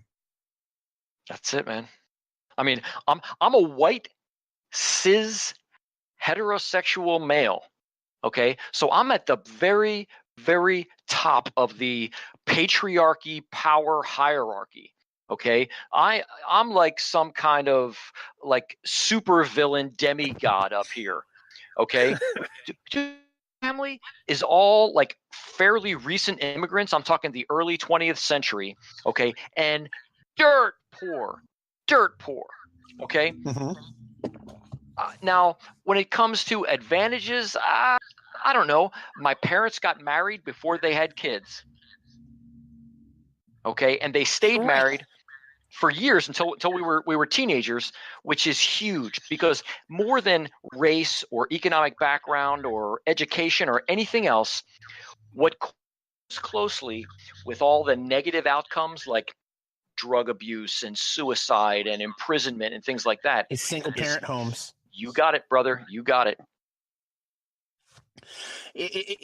And yet all the progressive movements that exist, whether it be the LGBT or feminism or SJWs, all the progressive movements all promote this idea that family, the single parent family situation is equal to, if not better, than the standard family structure. And they promote that and they push that, and they've got people believing it, and it's infuriating. It's absolutely coming and outrage. That's because your typical single mother, you can get her on all kinds of public programs like WIC and welfare like state. HUD, exactly. And once you got them on the welfare, you got them for a generation. Because they're going to continue to vote for whoever is going to give them. Dude, incentives work. Absolutely. Like, what is it? Freakonomics? You ever read any of that or watch any of that? Yep. I totally buy into that. Like, I think they're absolutely correct on a lot of that stuff.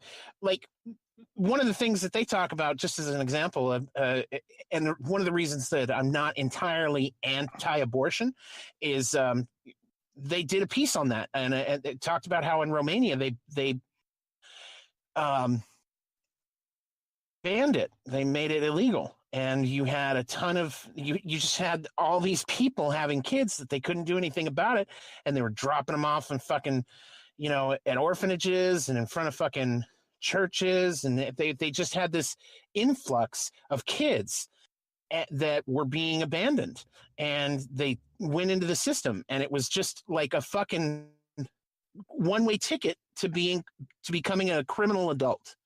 Right. And the thing that we had here is one that led us to not have the increased crime rates that they experienced over in Romania when they banned at the same time. We're talking about 60s, 70s is when this happened back in Romania. At the same time, we made it legal with the Roe v. Wade bullshit, made it more accessible, more, I guess, publicly acceptable as well. Okay. Right. And so all these kids that we ended up aborting over these years, like we've seen legitimate crime rate decreases, and how the two correlate to each other, because these kids who would have been born and probably abandoned and sent into the system would have become criminals. But because they didn't exist, because they got aborted, that criminal adult today isn't around. Sure. I read that, and I will say this, though. Okay. Number one, Romania was, in the 60s and 70s, was behind the Iron Curtain. Okay. In addition to that, Romania was basically the most benighted, most primitive of the Soviet Union, the Soviet states, the Eastern Bloc states. Okay. It was, they're just barely out of a Dracula movie. Okay. Can I have you stop for just a quick second? Sure. Adam, can you hear me? Yeah. Are you hearing the Matrix style voice coming from Jeff? No. Okay, it's my end. Okay, so I have to forgive me.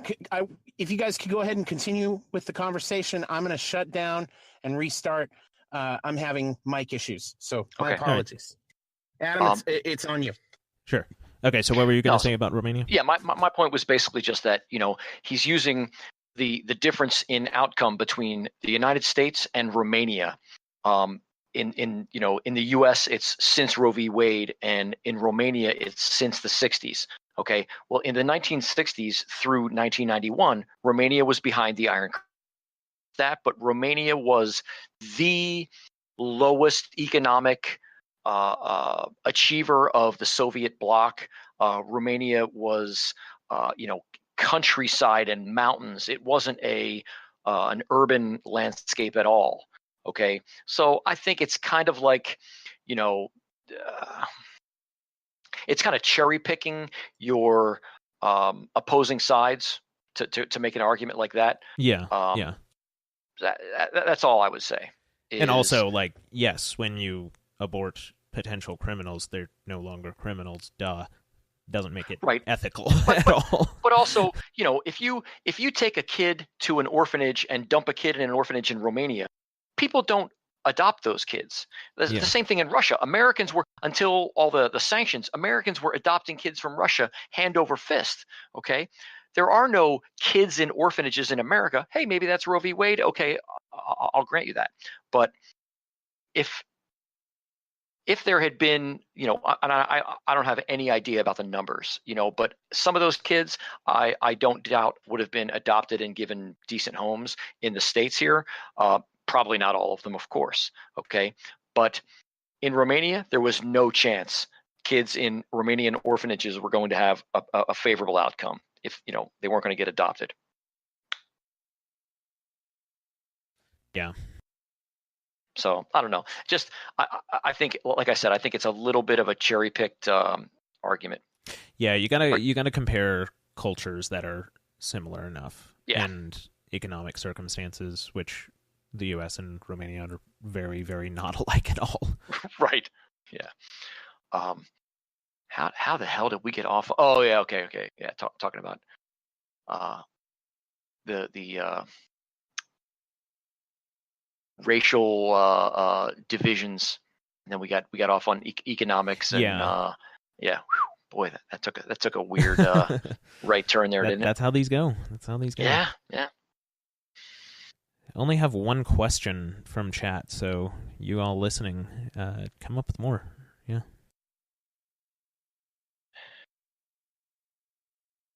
So I guess we're still waiting on I JT think he's to get back. doing a hard reset. McIntyre here. Hey, what's up? Yeah. Yeah. So I think one of the other things they mentioned in Freakonomics was people tried to falsely equate the gun ban to lowering crime rates, the 92 Brady bill. Right. And I think that was like 20, 25 years after Roe v. Wade. And I think that was the other argument they made, was that crime rates weren't dropping because of this, you couldn't have pistol grip on your rifle anymore. It was dropping because, these would-be criminals, weren't around. Yeah, I mean, that's an easy call to make if there are kids being born to very low economic situation, families and things like that. Would some subset of them have ended up committing crimes? No doubt. But yeah, the that's right. I remember the what do they call it? The assault weapons ban. Yeah, like 94 to 2004, because it had a 10-year window and then it expired, and they tried like hell to get it renewed.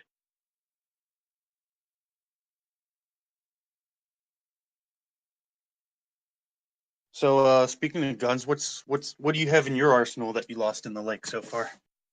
Yeah, I was out in my canoe and it flipped over, and I've got a somewhere down there rusting in the pond. I mean, coming from the U.S. military, the AR-15 is an easy call because I've got a lot of experience, shooting one of those and cleaning it and a little bit of maintenance on it. And that's what I carried in Iraq, in addition to the SAW and the Glock 19. I thought the military didn't use AR-15s at all. Well, it's the M16 and the M4. It's basically the same thing, just with a different selector switch. Okay. Yeah, so I've got an AR-15, a pump shotgun. I like the Remington 870 Wingmaster, or 870P, the 870 Police. The 870 Police or Wingmaster has more steel parts, as opposed to like the 870 Express has some plastic parts. Just for the I'd rather have metal parts on a gun. I was a 1911 guy for years and years. 45, the Colt 45 1911, and then got myself a Glock when I had to qualify with one for triple canopy. So I like a Glock 19. 1911 is fine, but it's basically a one bad guy gun. A Glock is a 2 or 3 bad guy gun without having to do a magazine change.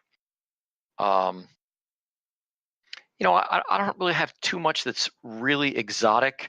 I have a Remington 700 308 heavy barrel that I've done a couple of things to, put a nice big Leupold Mark IV scope on it.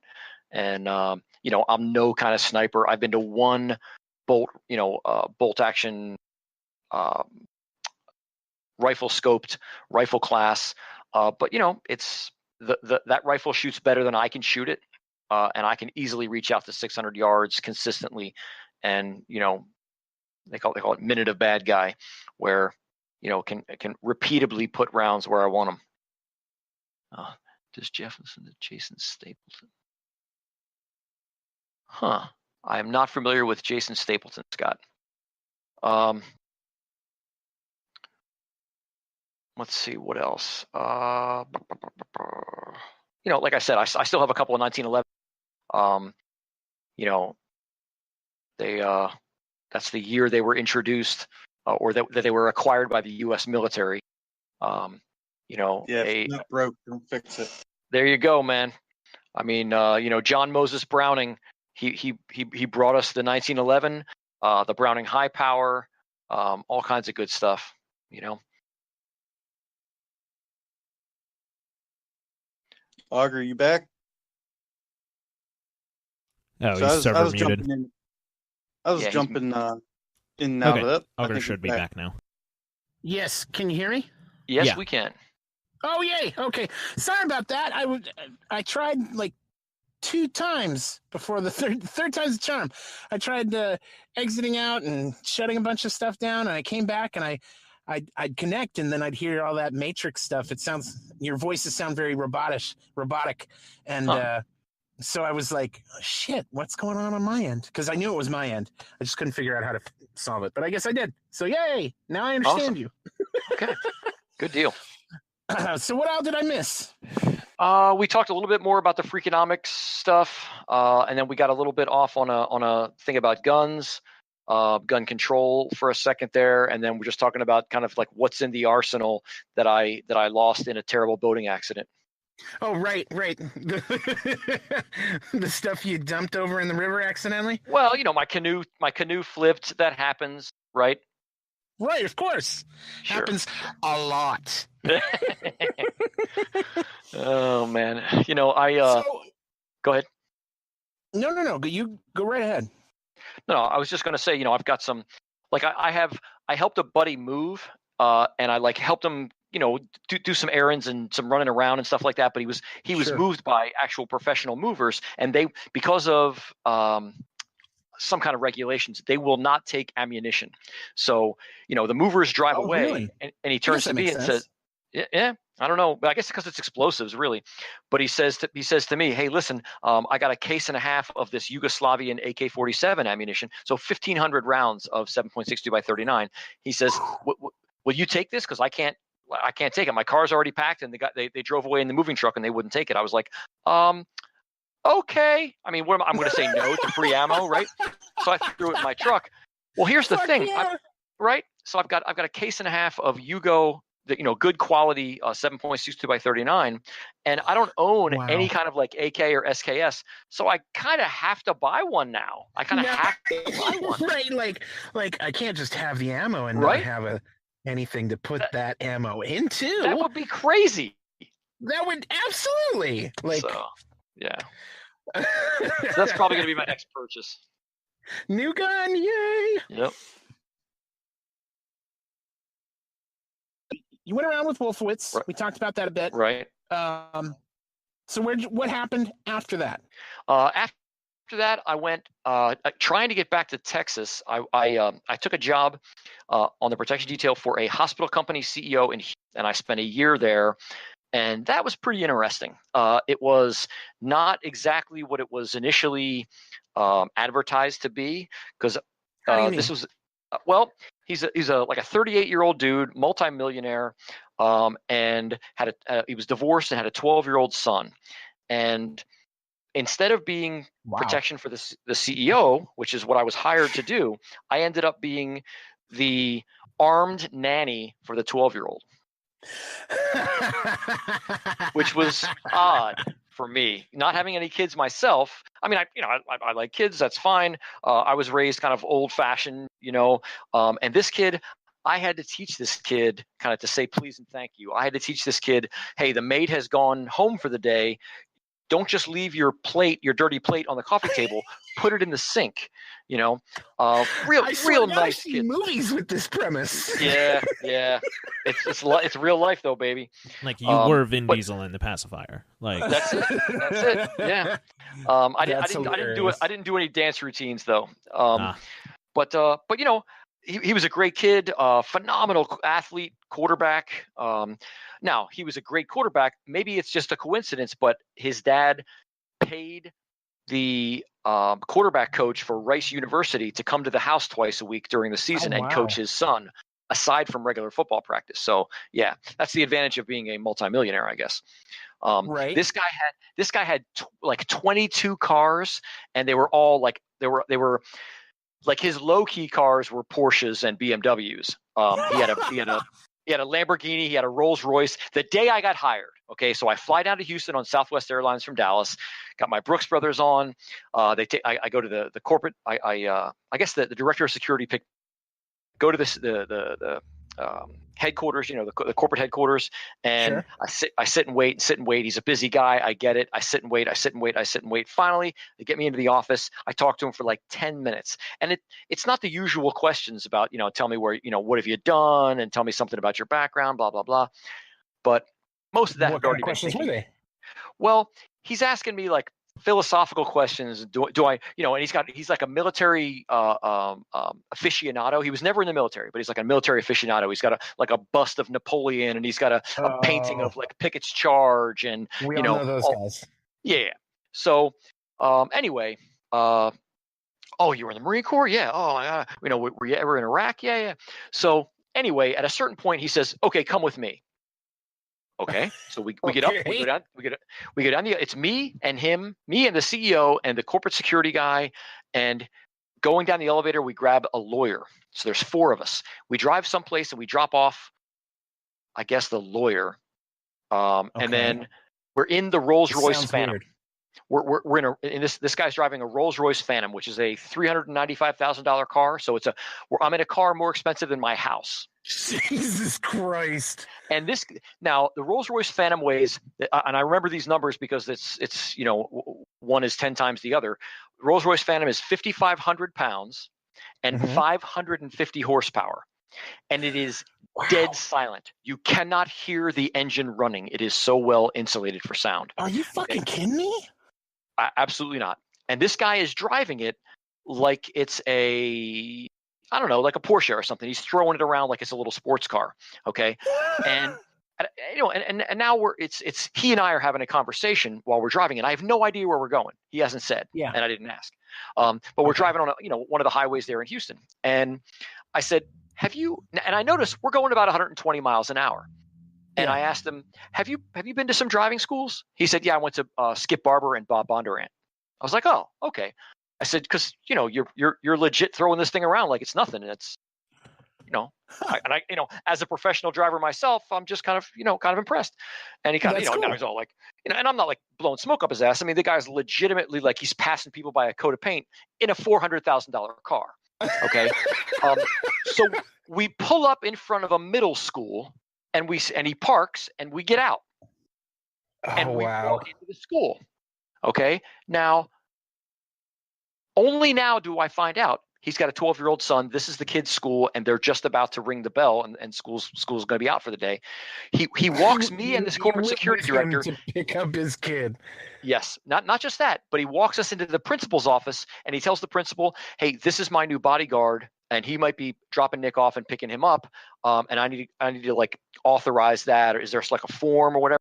And she's like her eyebrows are way up. She's like, "Oh, is there something we should know about? Is there a threat?" And he's like, "No, just." Oh man. So he anyway, puts everybody on alert real quick. Wait, what? Yeah.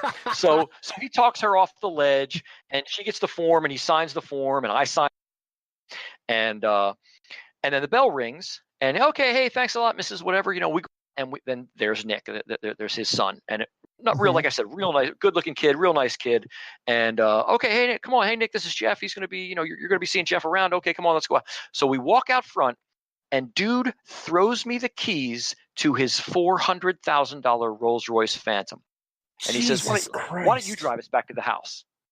I said, "Okay, no problem." It's got suicide doors. I don't know if you've ever seen a Phantom. Pretty badass car, right? So I get the front. Now this is a newer model, right? Oh no, this isn't the old Silver Shadow. Right, Silver Ghost or whatever. Right. It's a newer model. Right. Okay.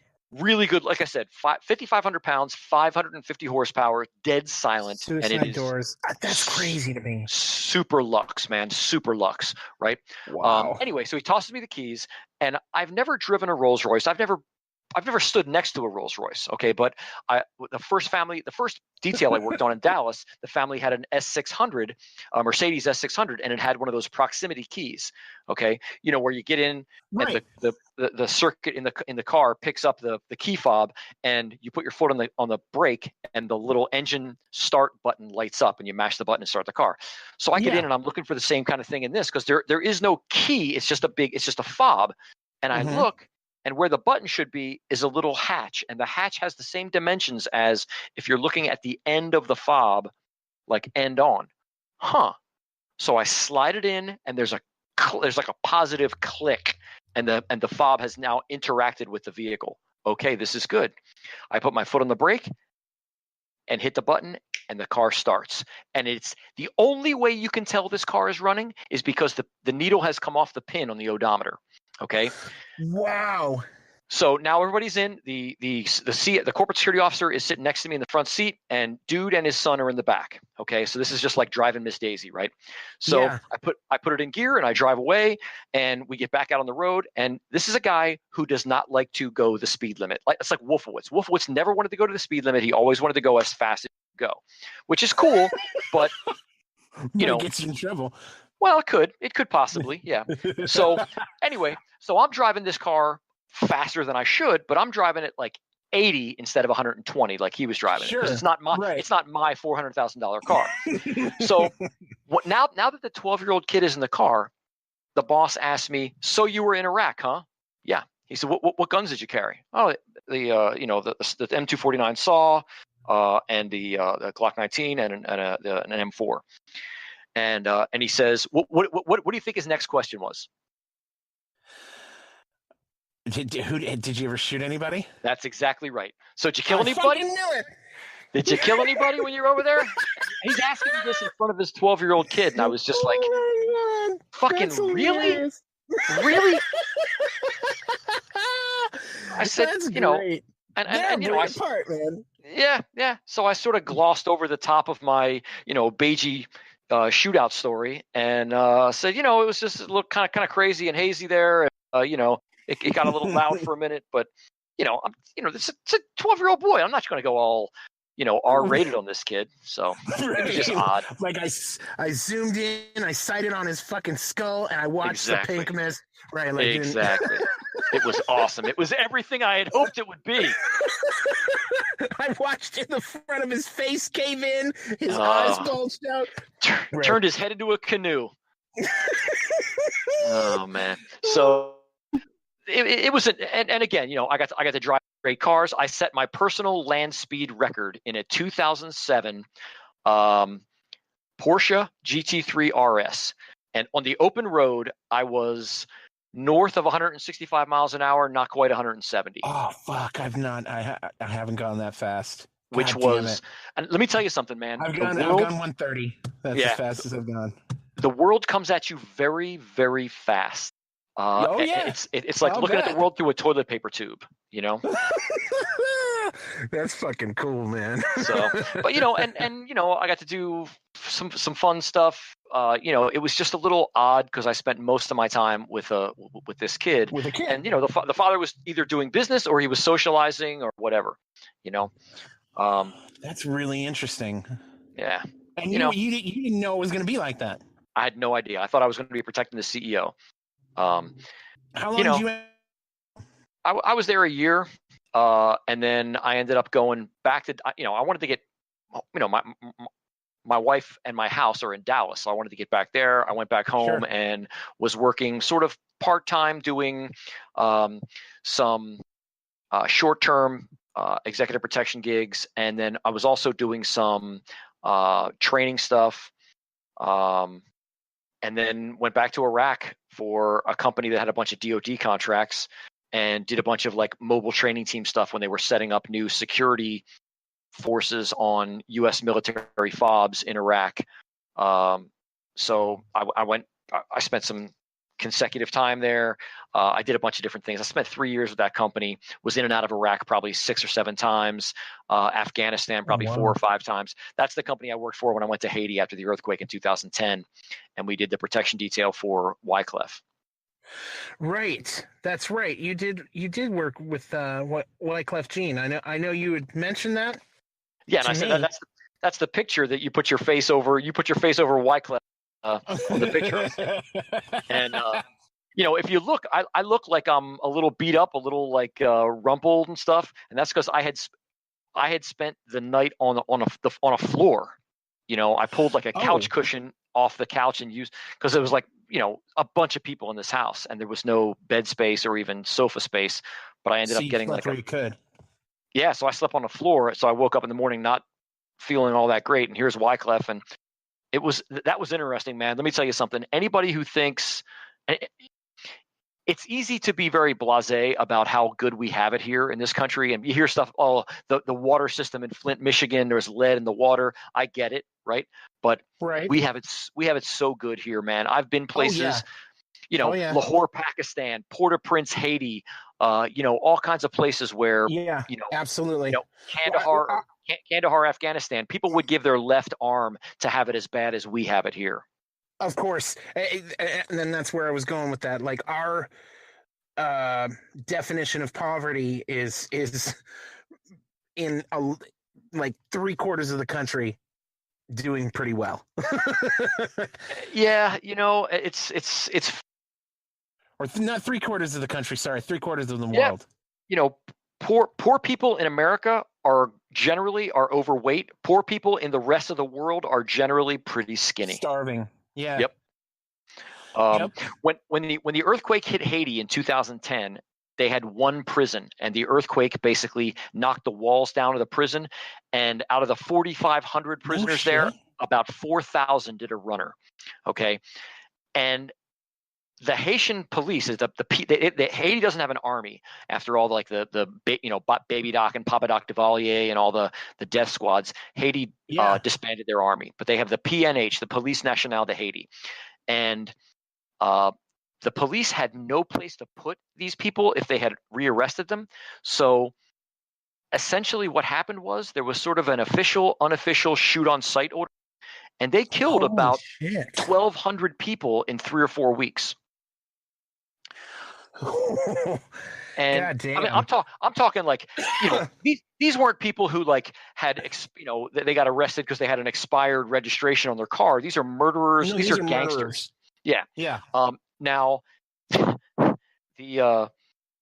a neighbor of ours, when we got in there, established ourselves in a house there. In this little. After? I'm sorry, I don't mean to interrupt, but how soon after?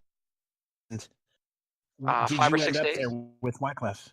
Yeah. You were there 5 or 6 days after. So you were there while they were shooting these 1,200 people. Yeah. Oh shit! And one of our neighbors told us, last night, we went out shopping or whatever. They went out and they come back and there's someone robbing their house. Okay, so the family bum rushes the guy, lumps him up a little bit and ties him to a dining room chair.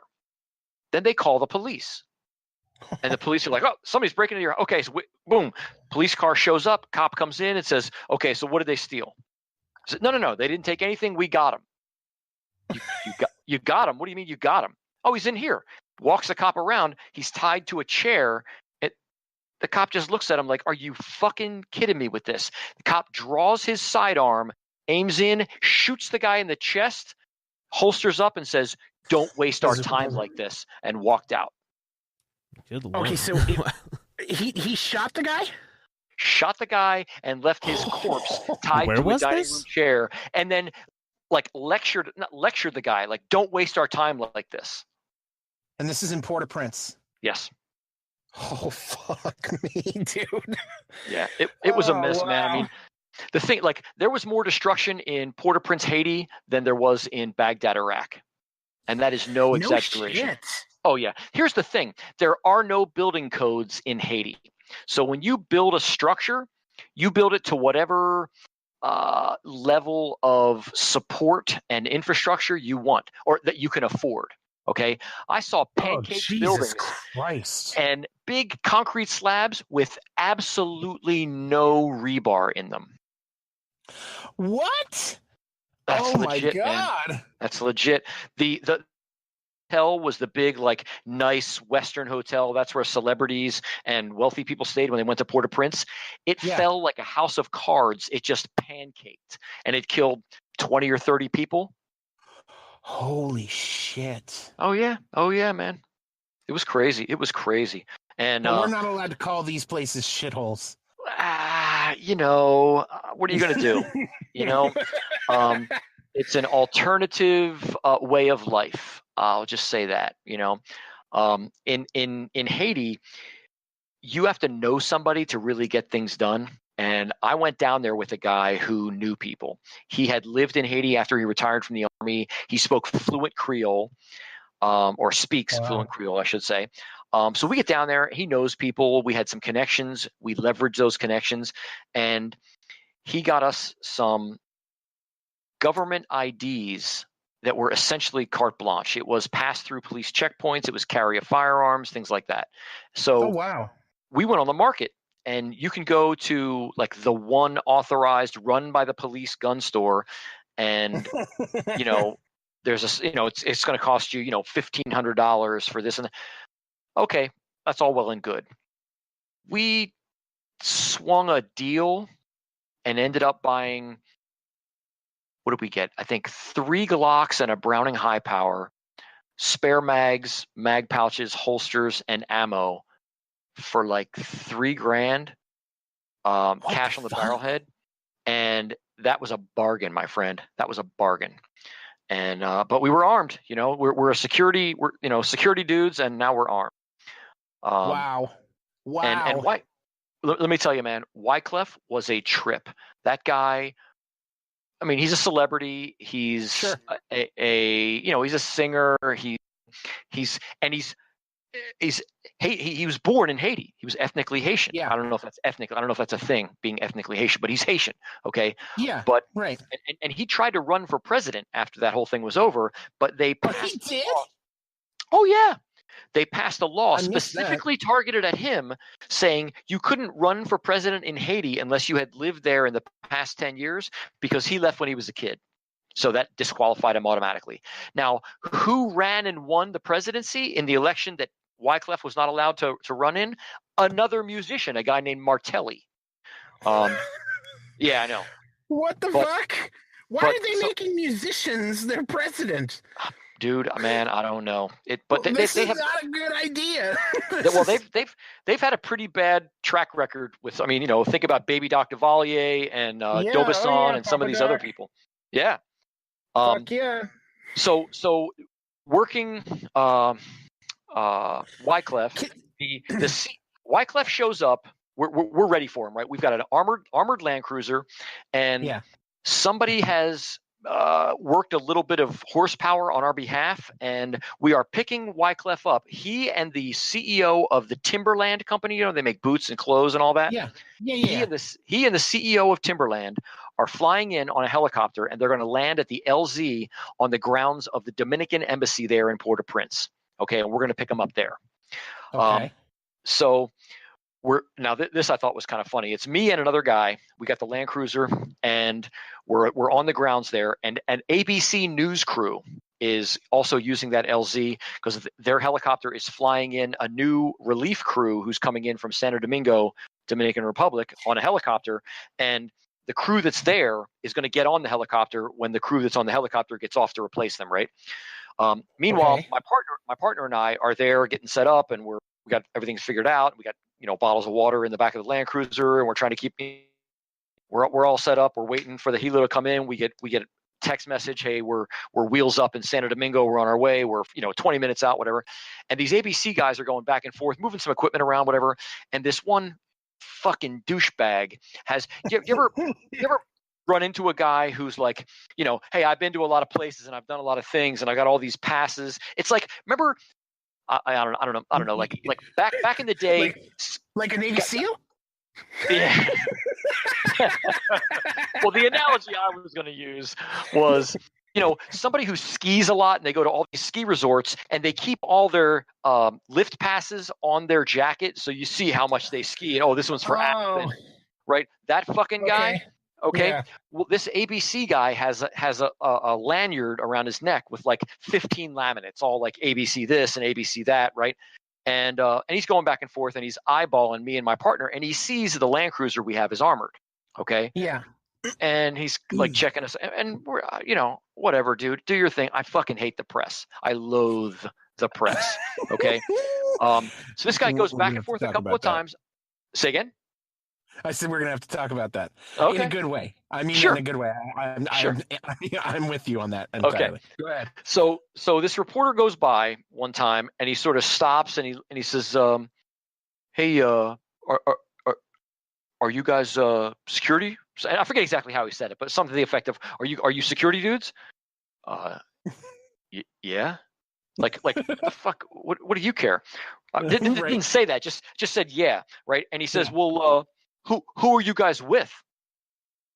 And I just looked around, like kind of like a slow look to the left, a slow look to the right, and now the guy's like standing like 4 feet from me, and I looked at him and I said, "Aren't we with you?" And he eventually, like, he's looking at me like I'm going to say something else, and then he eventually, like, just kind of put his eyes went down, and he turned and he walked away, and I felt very gratified that I didn't say "go fuck yourself," but I just So he pissed off. Our helo lands. We have now on the ground Wyclef and the CEO of Timberland. The CEO of Timberland has also flown in his guys drove in. He had his own protection detail guys. They drove in. So we all kind of link up, okay? And I mean, legitimately, Wyclef got somebody there to prepare. I don't know how many, but we gave out like 10 or 11,000 prepared meals. I'm talking rice and vegetables and chicken and a roll and a knife, fork, and spoon and napkin and a little thing and a bottle of water. And I say I did the security piece of it, and Wyclef and his guys, he had his little Yella Haiti Foundation and his local street team, and we gave out, thousands and thousands of meals to people who maybe haven't had a meal day or two. Okay. Wow. Which was pretty cool. I mean, people talked a lot of shit about. Super cool. Right. People talked a lot of shit about, Wyclef is like, the rumor was he's embezzling all this money that people are donating for Haiti. Okay, dude. I was going to ask about that. I was going to say, a lot of people think that he set up this foundation or, this charity, and the rumor is, and even Haiti, I've seen people from Haiti saying we don't like him because we think he took our money. They think that he set up this charity and all the money just seems to have not gone to Haiti. Well, I don't know, man. I don't know how much money he got, but I'm here to tell you, we gave out 10 or 11,000 meals in 3 or 4 days, and I'm talking. We went into the like midnight. We're walking into these like tarp tent camps, these like refugee camps that people have made out of like string and tarps and stuff like that, in the middle of the night, pitch black, giving out meals to people who are too weak to come out to the roadside and get them themselves. And it's me and Wyclef and the other security guy with me, and so that's crazy. Say what you will, and I didn't. That kind of contradicts that idea, though. Like, I didn't examine his books. I don't know how much in donations he got and how much he spent on the food and the truck and all that stuff. I'm here to tell you, when I was with him, he was legitimately doing everything he could to feed as many people as he could. And I was kind of gratified to be a part of that. That was kind of cool. Now, on that mission, we're out at a place called Cité Soleil, which is City of the Sun in French. Okay. Haitian Creole is loosely based on French. Like, right. Anyway. Well, because it was a French colony. Right. Yeah. It's so Cité Soleil is City of the Sun, and it is supposedly the most violent slum in the Western Hemisphere. Okay. And we are in Cité Soleil giving out food. Now, Jesus. Yeah, it was sketchy, man. It was sketchy. And again, we have a truck full of prepared meals parked on the sidewalk in a neighborhood where people haven't eaten in a couple of days. Okay. And people were pretty orderly, but we had a couple of Haitian riot control cops with us, and these were big, big dudes. Okay. These are well-fed Haitians, my friend. These guys are in like tan BDUs with tactical vests and rifles. Okay, these guys are not fucking around. Right. And then there's us security guys on the ground, and Wyclef is there, and they got this big box truck, and Wyclef is up in the back of this box truck with one of his guys, and he's handing these meals out, and the security guys are trying to organize everybody into a single file line. But like folks in many parts of the world, the Haitians don't really do lines. They don't queue up for stuff. They just push to the front. And if you're weaker or smaller or, a beta as opposed to an alpha, then you filter to the back and Right. Anyways, so we're trying to enforce the line concept, right? But it's getting a little fuzzy. Pardon me. Okay. And there's old folks and there's sick folks and there's starving folks, and we're trying to protect, it's not just keep someone from hurting Wyclef, it's prevent Wyclef's enthusiasm from hurting Wyclef. You know what I mean? You're like protecting someone from their own. Protecting him from himself. Yeah. Yeah. I mean, that's part of the job of a protection detail. Sure. Right? Protection from harm, protection from embarrassment. The two come together. Okay. So at a certain point here, it starts to get a little hazy. And then some like the local like kids choir comes out and they want Wyclef's a singer and Wyclef has brought them food and they want to sing a song for Wyclef. So Wyclef gets out of the truck and they're singing a song for him. And there was a reporter there. And, I'm on one side of Wyclef and my partner's on the other. And there's a reporter, like Wyclef's to my right and this reporter's to my left. And she has a hand recorder and she asks him a question. And then she puts her arm across my face to try and get the recorder into his face to get his response. And I reached up and I grabbed her by the elbow and I pushed her arm down. And I said, please don't do that. She said, I'm trying to do my job. And I said, sweetheart, you're trying to do your job and I'm trying to do my job. If your job interferes with my job, I have to make you stop doing your job. And she looks at me like, how dare you? And I was like, yeah, fuck off. Right? Eat a dick. Hey, if you don't do your job, you don't get a question answered. If I don't do my job, something terrible could happen here. Right? Right. People die potentially. Right. So, but fuck it. You can't argue with these people, right? I just said, if your job interferes with me doing my job, you don't get to do your job. So anyway, so then there's a couple of moving parts and Wyclef gets back on the back of the truck and I hear the truck. The motors are running to keep the air conditioning on because it was hot. Okay. Right. And I'm at one end this is down middle here. of the day. Yes. And there's I don't know a why big, I had this whole time. I'm thinking it's nighttime. I don't know why, but I get it no, now. Okay. I mentioned that we went into some camps at night, but this Cirque Soleil gig was in the daytime, right? Oh, okay, gotcha. And they got the cars are running to keep the AC on and all that, and they say, okay, we're going to pull the truck up a little bit to try and stretch the line out and get it back into a single file line. Okay, fine. So I'm down here at this end, and I hear like they're not just rolling, 50 or 100 feet down the road. The truck, I hear them shifting gears, and I look, the whole motorcade is driving away, leaving me behind in Cirque Soleil. Okay, just like after we're done here tonight, okay, Google image search on it's CITE, Charlie India Tango Echo space Sierra Oscar Lima. I guess it's Echo India Lima, Cirque Soleil. Okay, just do a Google image search and see what Cirque Soleil.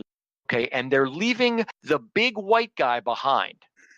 Okay, all my people are driving away. Now I have a radio. The only other person I can talk to on my radio is my partner. He's in the back of the truck with Wyclef.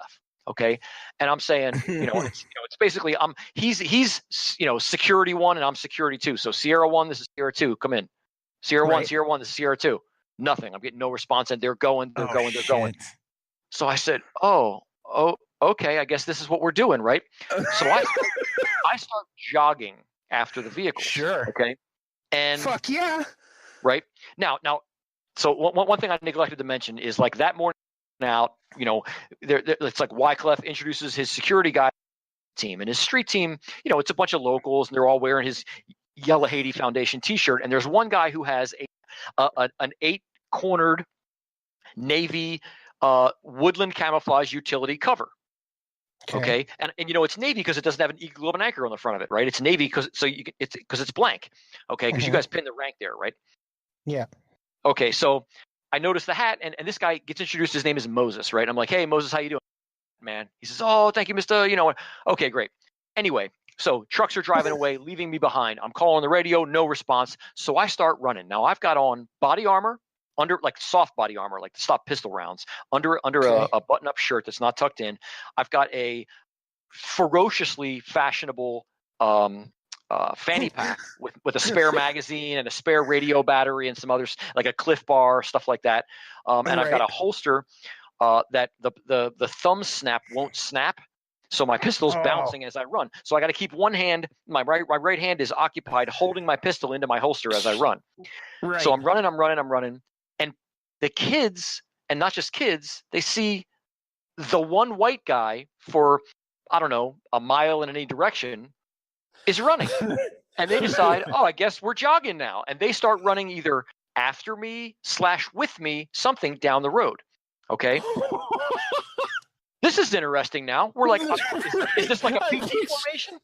You've picked up a fucking a convoy. I was going to start calling cadence.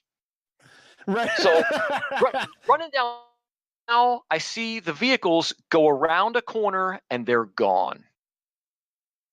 Are you fucking kidding me? I got left behind, dude. So I'm running. I'm running a little faster now. I'm super, super pissed off that these guys would leave me behind, right? Yeah. What are you going to do? So I run, and I see two guys on a motorbike, and I can tell the guy in the front is wearing a Yellow Haiti t-shirt. Okay. And they drive like kind of cross the street that I'm running down. And I kind of wave, and they just go. But there's two guys on the bike anyway, so they just go.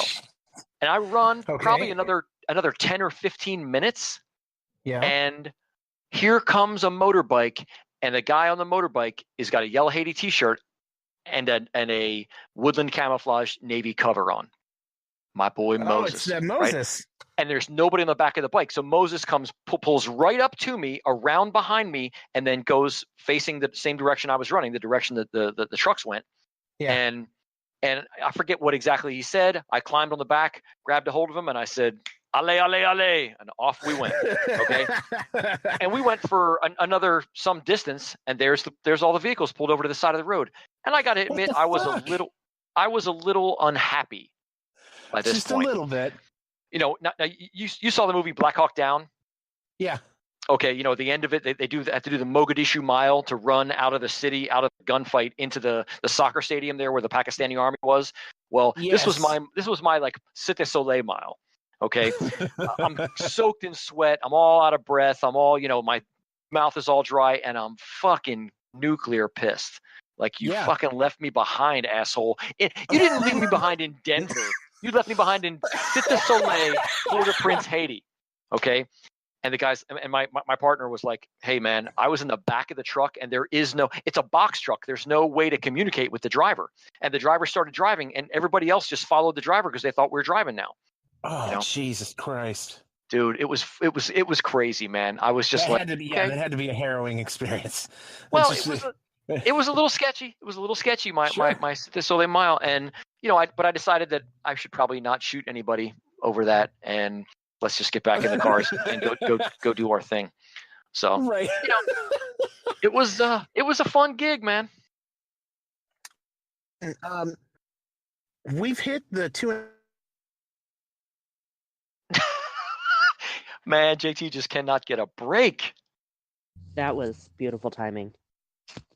So is that what he was going to say? We've hit the 2.5 hour mark, and that's pretty much as far as we're going to go? I'm pretty sure that's where he was getting. Do we have questions?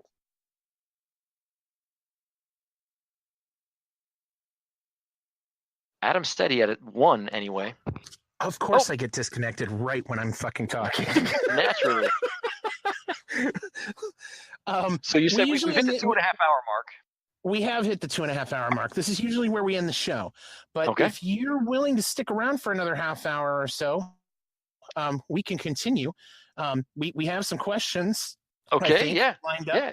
If you got some topics or some questions. Sure. Great. Adam. All right. We have one unique Adam is question. not there. I am here. I can hear him. Oh, I can't hear Adam. That's so weird. This happened last week too. It's weird. But yeah, we have 2 questions that we ask everyone. So first of all, what is your favorite dinosaur? My favorite what? Dinosaur. Do I have my favorite dinosaur? Well, you know, when people started talking about, you know, I identify as a woman, or I identify as an otherkin cat or whatever, I either identify as a robot from outer space, and I would appreciate it if you would all start calling me Optimus Prime, or I identify as a Velociraptor. But really, I like the Stegosaurus. I like those big plates sticking up out of the back. It's just like nobody jacks with the Stegosaurus because what are you going to do? You're going to bite through that? Forget about it, right? So I'm going to say Stegosaurus just because Velociraptor is the answer. All right. So the second one is, can you say "The South will rise again" in your best Southern accent?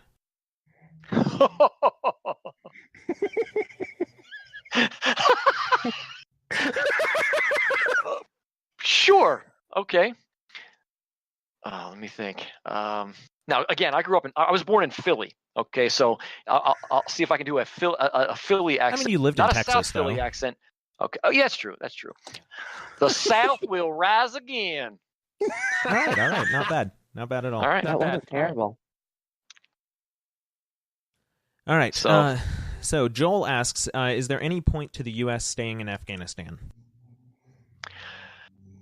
Again, I'm not a 4-star general or any kind of foreign policy expert, but here's the thing. Having spent some time there and met some Afghans, unless we can change their culture, I don't think there's any way to do serious, stability and sustainability there. Because it's right now, it's kind of all against all. It's, family against family and clan against clan and tribe against tribe, Sunni against Shia. They're so divided. The only thing that unites them is their hatred of us. That's it, brother. And if we pulled out of there, would they stop killing each other? I don't know. No. Would they go back? They were doing it for 2,000 years before the fucking United States was even a thing. That's true. And now there's ISIS, and I think in a battle between ISIS and the Taliban, I have a feeling that the Taliban are all going to be thrown off buildings or burned in cages or whatever. I think ISIS has another level of just ferocity, fundamentalism. Oh, yeah, okay. Ferocity and non-give-a-fuckness. ISIS is more ferocious more aggressive than the Taliban. Yeah, the Taliban is a creation of the Pakistani version of the CIA, which is the ISI, Inter Services Intelligence. The Pakistanis wanted something to keep the Indians from getting involved in Afghanistan, so they created the Taliban to make it a hostile place for Hindus, basically. Okay. I don't know, man. I think that makes sense. I see where you ISIS is not so much designed to focus on Hindus. ISIS is there to get everybody in line, as it were. ISIS is now. Have you ever heard of a guy named Graham Wood? He wrote for the Atlantic. Or he writes for the Atlantic, and he also wrote a book. I think it's called The Way of the Strangers, and it's about ISIS. He had some familiar. Yeah, it's a fantastic book, and he did a podcast with Sam Harris, and he talked a lot about the book and his experiences with these guys. That's probably where I know his name from. Okay, and the ISIS has some serious end of the world fantasies / prophecies that they work on, and yes, they're very fundamental. Oh yeah, and they are anything they do, no matter how ferocious, is justified because they believe they are bringing about the reality of those prophecies. Where the Taliban just wants to instill order and have people be as seriously Muslim as they are. The Taliban, I believe, if everybody just towed the line, I think the Taliban would be happy to stop killing people and blowing people up.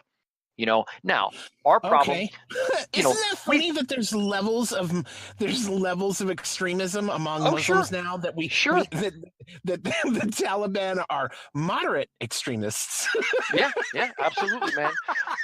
And the reason we went into Afghanistan in the first place is because the Taliban would not give us Osama bin Laden after 9/11. Okay, fine. The Taliban is trying to be legit, and he's their brother, and they're gonna whether they believed what he did or they didn't believe that he did it or whatever,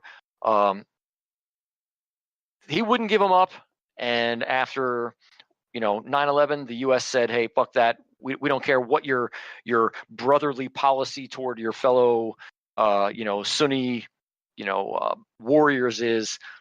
Give them up or pay the price." And so we went into Afghanistan. They say Afghanistan is the graveyard of empires. The Brits went into Afghanistan in the 1800s, and it didn't end well for them. Alexander the Great went into Afghanistan back in the day, and it didn't go all that great for him. I'm not sure how Genghis Khan did when he went to Afghanistan, but nothing stopped Genghis Khan until he actually died. At any rate, right. The Afghans are he so made it all the way into Eastern Europe. Oh yeah, he made it to Hungary. But the Afghans are so intractable that nobody has been able to conquer them. And if I read something recently, an article about that, basically it's no mountain people has ever been conquered by a lowland people, a flatland people. That makes sense, actually. So yeah, because you think about it, which brings up Korea. Yeah. I mean, not all of Korea is mountainous. I don't think, and it mostly is heavily mountainous. True, but North Korea invaded South Korea. I'm talking about flatland people invading a mountainous area and beating mountainous people on their own turf, like the Russians in Chechnya and the into the Carpathian Mountains and us in Afghanistan. But it's one of those things. If you kind of, and the guy had more examples, and just off the top of my head at this hour, I can't come up with more, but he had more examples of the concept at work. Yeah, man, I don't know that anything at this point can be done with Afghanistan. I don't know that we just throw our hands up and leave. Think about, if you've seen the movie Charlie Wilson's War or read the great book, we at the once the Russians left, all that money that we were all that money that we were pouring into warfare, if we could have put 1% of that money into stability at that point, would we have ever gotten the Taliban? I don't know. I don't think so, man. I think the Taliban was a reaction to instability and criminal behavior and general fuckery. Sure. And a Talib is a student, so the Taliban is like the movement of students. Talib is like a student at a madrasa, not like a college student. It's a madrasa student. It's a Muslim student, right? Right. A student of Islam. Initiate. There's zealots, even though they're moderate extremists. They're still zealots. No argument here. But yeah, no, I agree. So I guess the answer to Joel's question would be we should stay there for now. I don't know, man. I think, is there any way to find the least objectionable Taliban fucker and say, hey, we want to help you, stabilize this area, say whatever, this province, Paktika province. If you can tighten this up and keep the Pakistani Taliban from coming in and doing terrible things, and just like take care of your people, we'll help you with that. Oh yeah, it'd be great if you could stop cutting people's heads off and kidnapping people too. But, in the interest of finally getting out of this swamp, we'll help you to consolidate your position and to run this. Now I don't know that we're. Go ahead. I don't. The ISIS has like a. Sam Harris was talking about this, where ISIS has something they put out in the press, like a publication of some sort, where they flat out say, like, look, you can, it doesn't matter what you do, meaning us, the West, you can leave here and it's not going to stop us. Right, because ISIS is going to conquer the world. Right. So the idea that we can leave anywhere in the Middle East and just leave it be and it's going to be fine, I don't. My Right, personal opinion is no, that's not. We can never do that and expect that, and it's going to work out. They're right, going to but we've gone a long way toward interdicting the Islamic State guys in Iraq and Syria. Now we haven't completely annihilated them, but we've destroyed their base of operations. And the article you're talking about was in their Inspire magazine. It was Why We Hate You and Why We Fight You, I think it was called. Yes. And it was written by an American ISIS guy. That's no shit. Go figure. Yeah. Yeah. Say again? Yeah, there's he said, is that a thing? Yeah, man. There's and again, quite a few Europeans and Americans who fucking go over and join. Sure.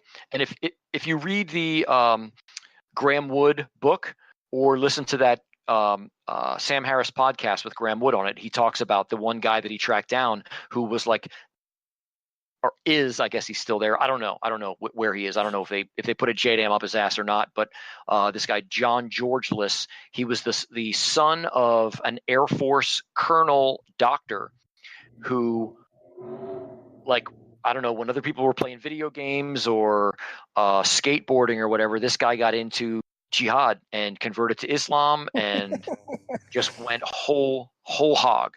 And it's just it's a fuck story, man. But yeah, he's the most important American ISIS recruit.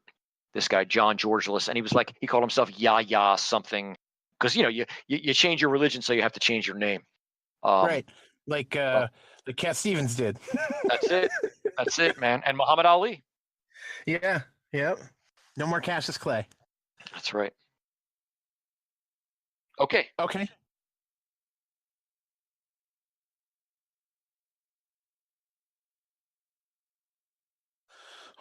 What the fuck? Whoa. Can you repeat that? What is he saying? Which would you rather have? Bigger bush, an Afghani whore, or Jeb Goblin wife? Oh, fuck that, dude. I'll take the Afghani whore.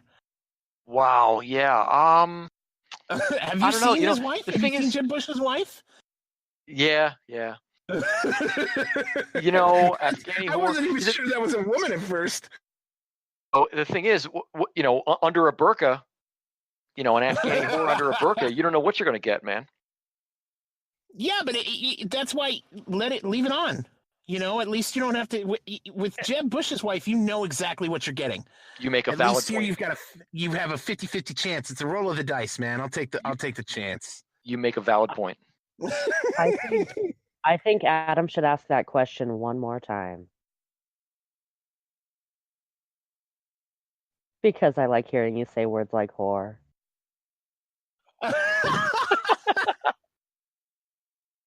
There, he just did.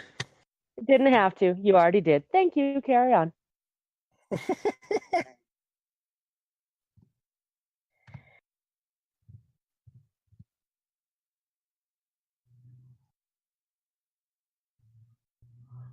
I feel like he's asking which one has more pubic hair. But is he doing a play on words because Jeb's last name is Bush? So he's saying like they both have big bushes because she's right, like the Afghani girl doesn't shave her bush, and Jeb's goblin wife has a big bush because Jeb's kind of a chubby big guy. I don't know. Yeah, Chad just confirmed. Well, that was fun.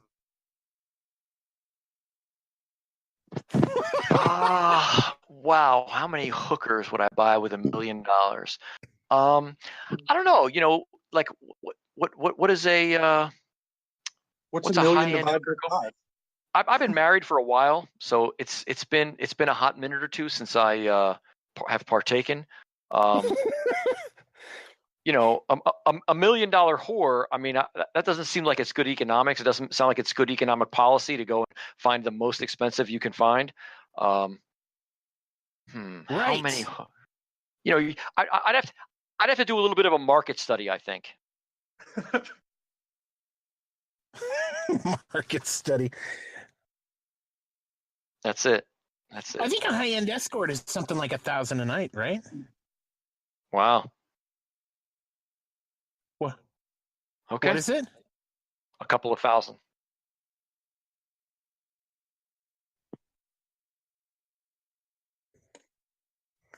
All right, good to know. I don't know that I'd spring for the 10 grand. Even with $1 million, I don't think I'd spring for one for 10 grand. Like, I think I'd spend like $2,000 on a single.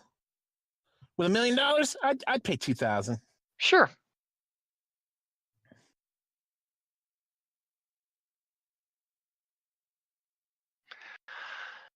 Let's see. I'd say Republican / Imperial Rome. Yeah. You know, all kinds of just crazy stuff going on there. You know, I like the you know, the Punic Wars was pretty crazy. You know, Hannibal Barca versus Scipio Africanus. Yeah. You know, and my friend jokes with me and says that he calls me Scipio. Yeah, he says you I know, remind him of. That's not a bad nickname, man. I mean, you know, as badass as that guy was. At first, I was upset because I was like, "Come on, dude! Of all of them, that's the one." Like, because Skip, you know. But then after I did my research, I grew kind of fond of him. Scipio was not only brilliant, but he was a fucking badass and had he really was, just a shit ton of personal courage. Yes, he absolutely did. And here's something else. Scipio was, but actually both of them, Hannibal Barca and Scipio Africanus, were both fucked politically after the wars.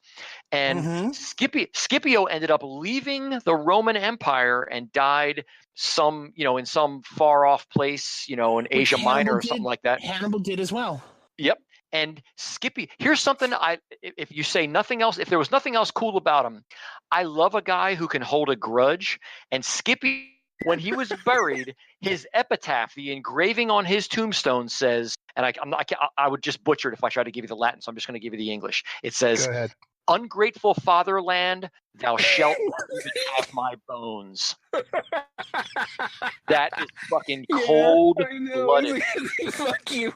Like the last, basically that's what his tombstone said. Fuck you. Exactly. So yeah, I would say, you know, Roman, Republican / Imperial Rome. You know, I'll tell you what. Have you ever heard of Dan Carlin's Hardcore History? I have heard of it. Yeah, man. I keep meaning to get into it. I've heard such good reviews on it. He did a 5-part series on the Mongols, from Genghis Khan through not all the way to Kublai Khan, but like Ogadai Khan and Monkey Khan, not all the way to Kublai Khan, but like 40 or 50 years where they basically conquered from the Pacific Ocean, like from the Korean Peninsula all the way to Hungary. Yeah. They sacked Baghdad. They forever changed the Eastern European bloodline. You know, and people don't realize you know that standard Slavic look. You've got the lips and those kind of almond eyes, those almond-shaped eyes with the little upturn. That's Mongolian. That's fucking. That's what that is. Absolutely. And they sacked Baghdad like 1242, 1245, something like that. And Baghdad has never recovered to the level of irrigation and agriculture they had back then. Never. In all this time, in 900 years, they've never recovered. They said that the Tigris ran first red with the blood of the Baghdadis and then black with the ink from the libraries that the Mongols sacked. Yeah. So he did it. He was quite impressive. So anyway, that's another cool story. And if you have any in it at all, I highly Dan Carlin's. He did a phenomenal series on World War I. He's done a lot of great stuff on the Romans. He did that great stuff about the Khans. He did one called Thor's Angels, which compares the German barbarians who basically brought about the fall of Rome. He compares them to like outlaw biker gangs, like the Hell's Angels and stuff. Oh wow, check out. It's pretty cool. So I'm a fan of history, and so is Dan Carlin, and his stuff is really cool. Adam, you got another question? Okay. You know what? I have a quick question. Did you being that you're a fan of history, did you watch that? God, this was back in 2012. Oliver Stone did a mini series on cable television called The Secret History of the United States of America. I think that's what it was called. And it was like a 10-part. It was like a 10-part series, and he goes from the beginning of everything, U.S. wise, to all the way into which at the time was Obama. I thought it was I want to watch it again, but I remember watching it and just being fascinated, because I going into it, I was like, what are you going to tell me about history? I don't know. I don't already know. Right. But it was really impressive. There were things I didn't know.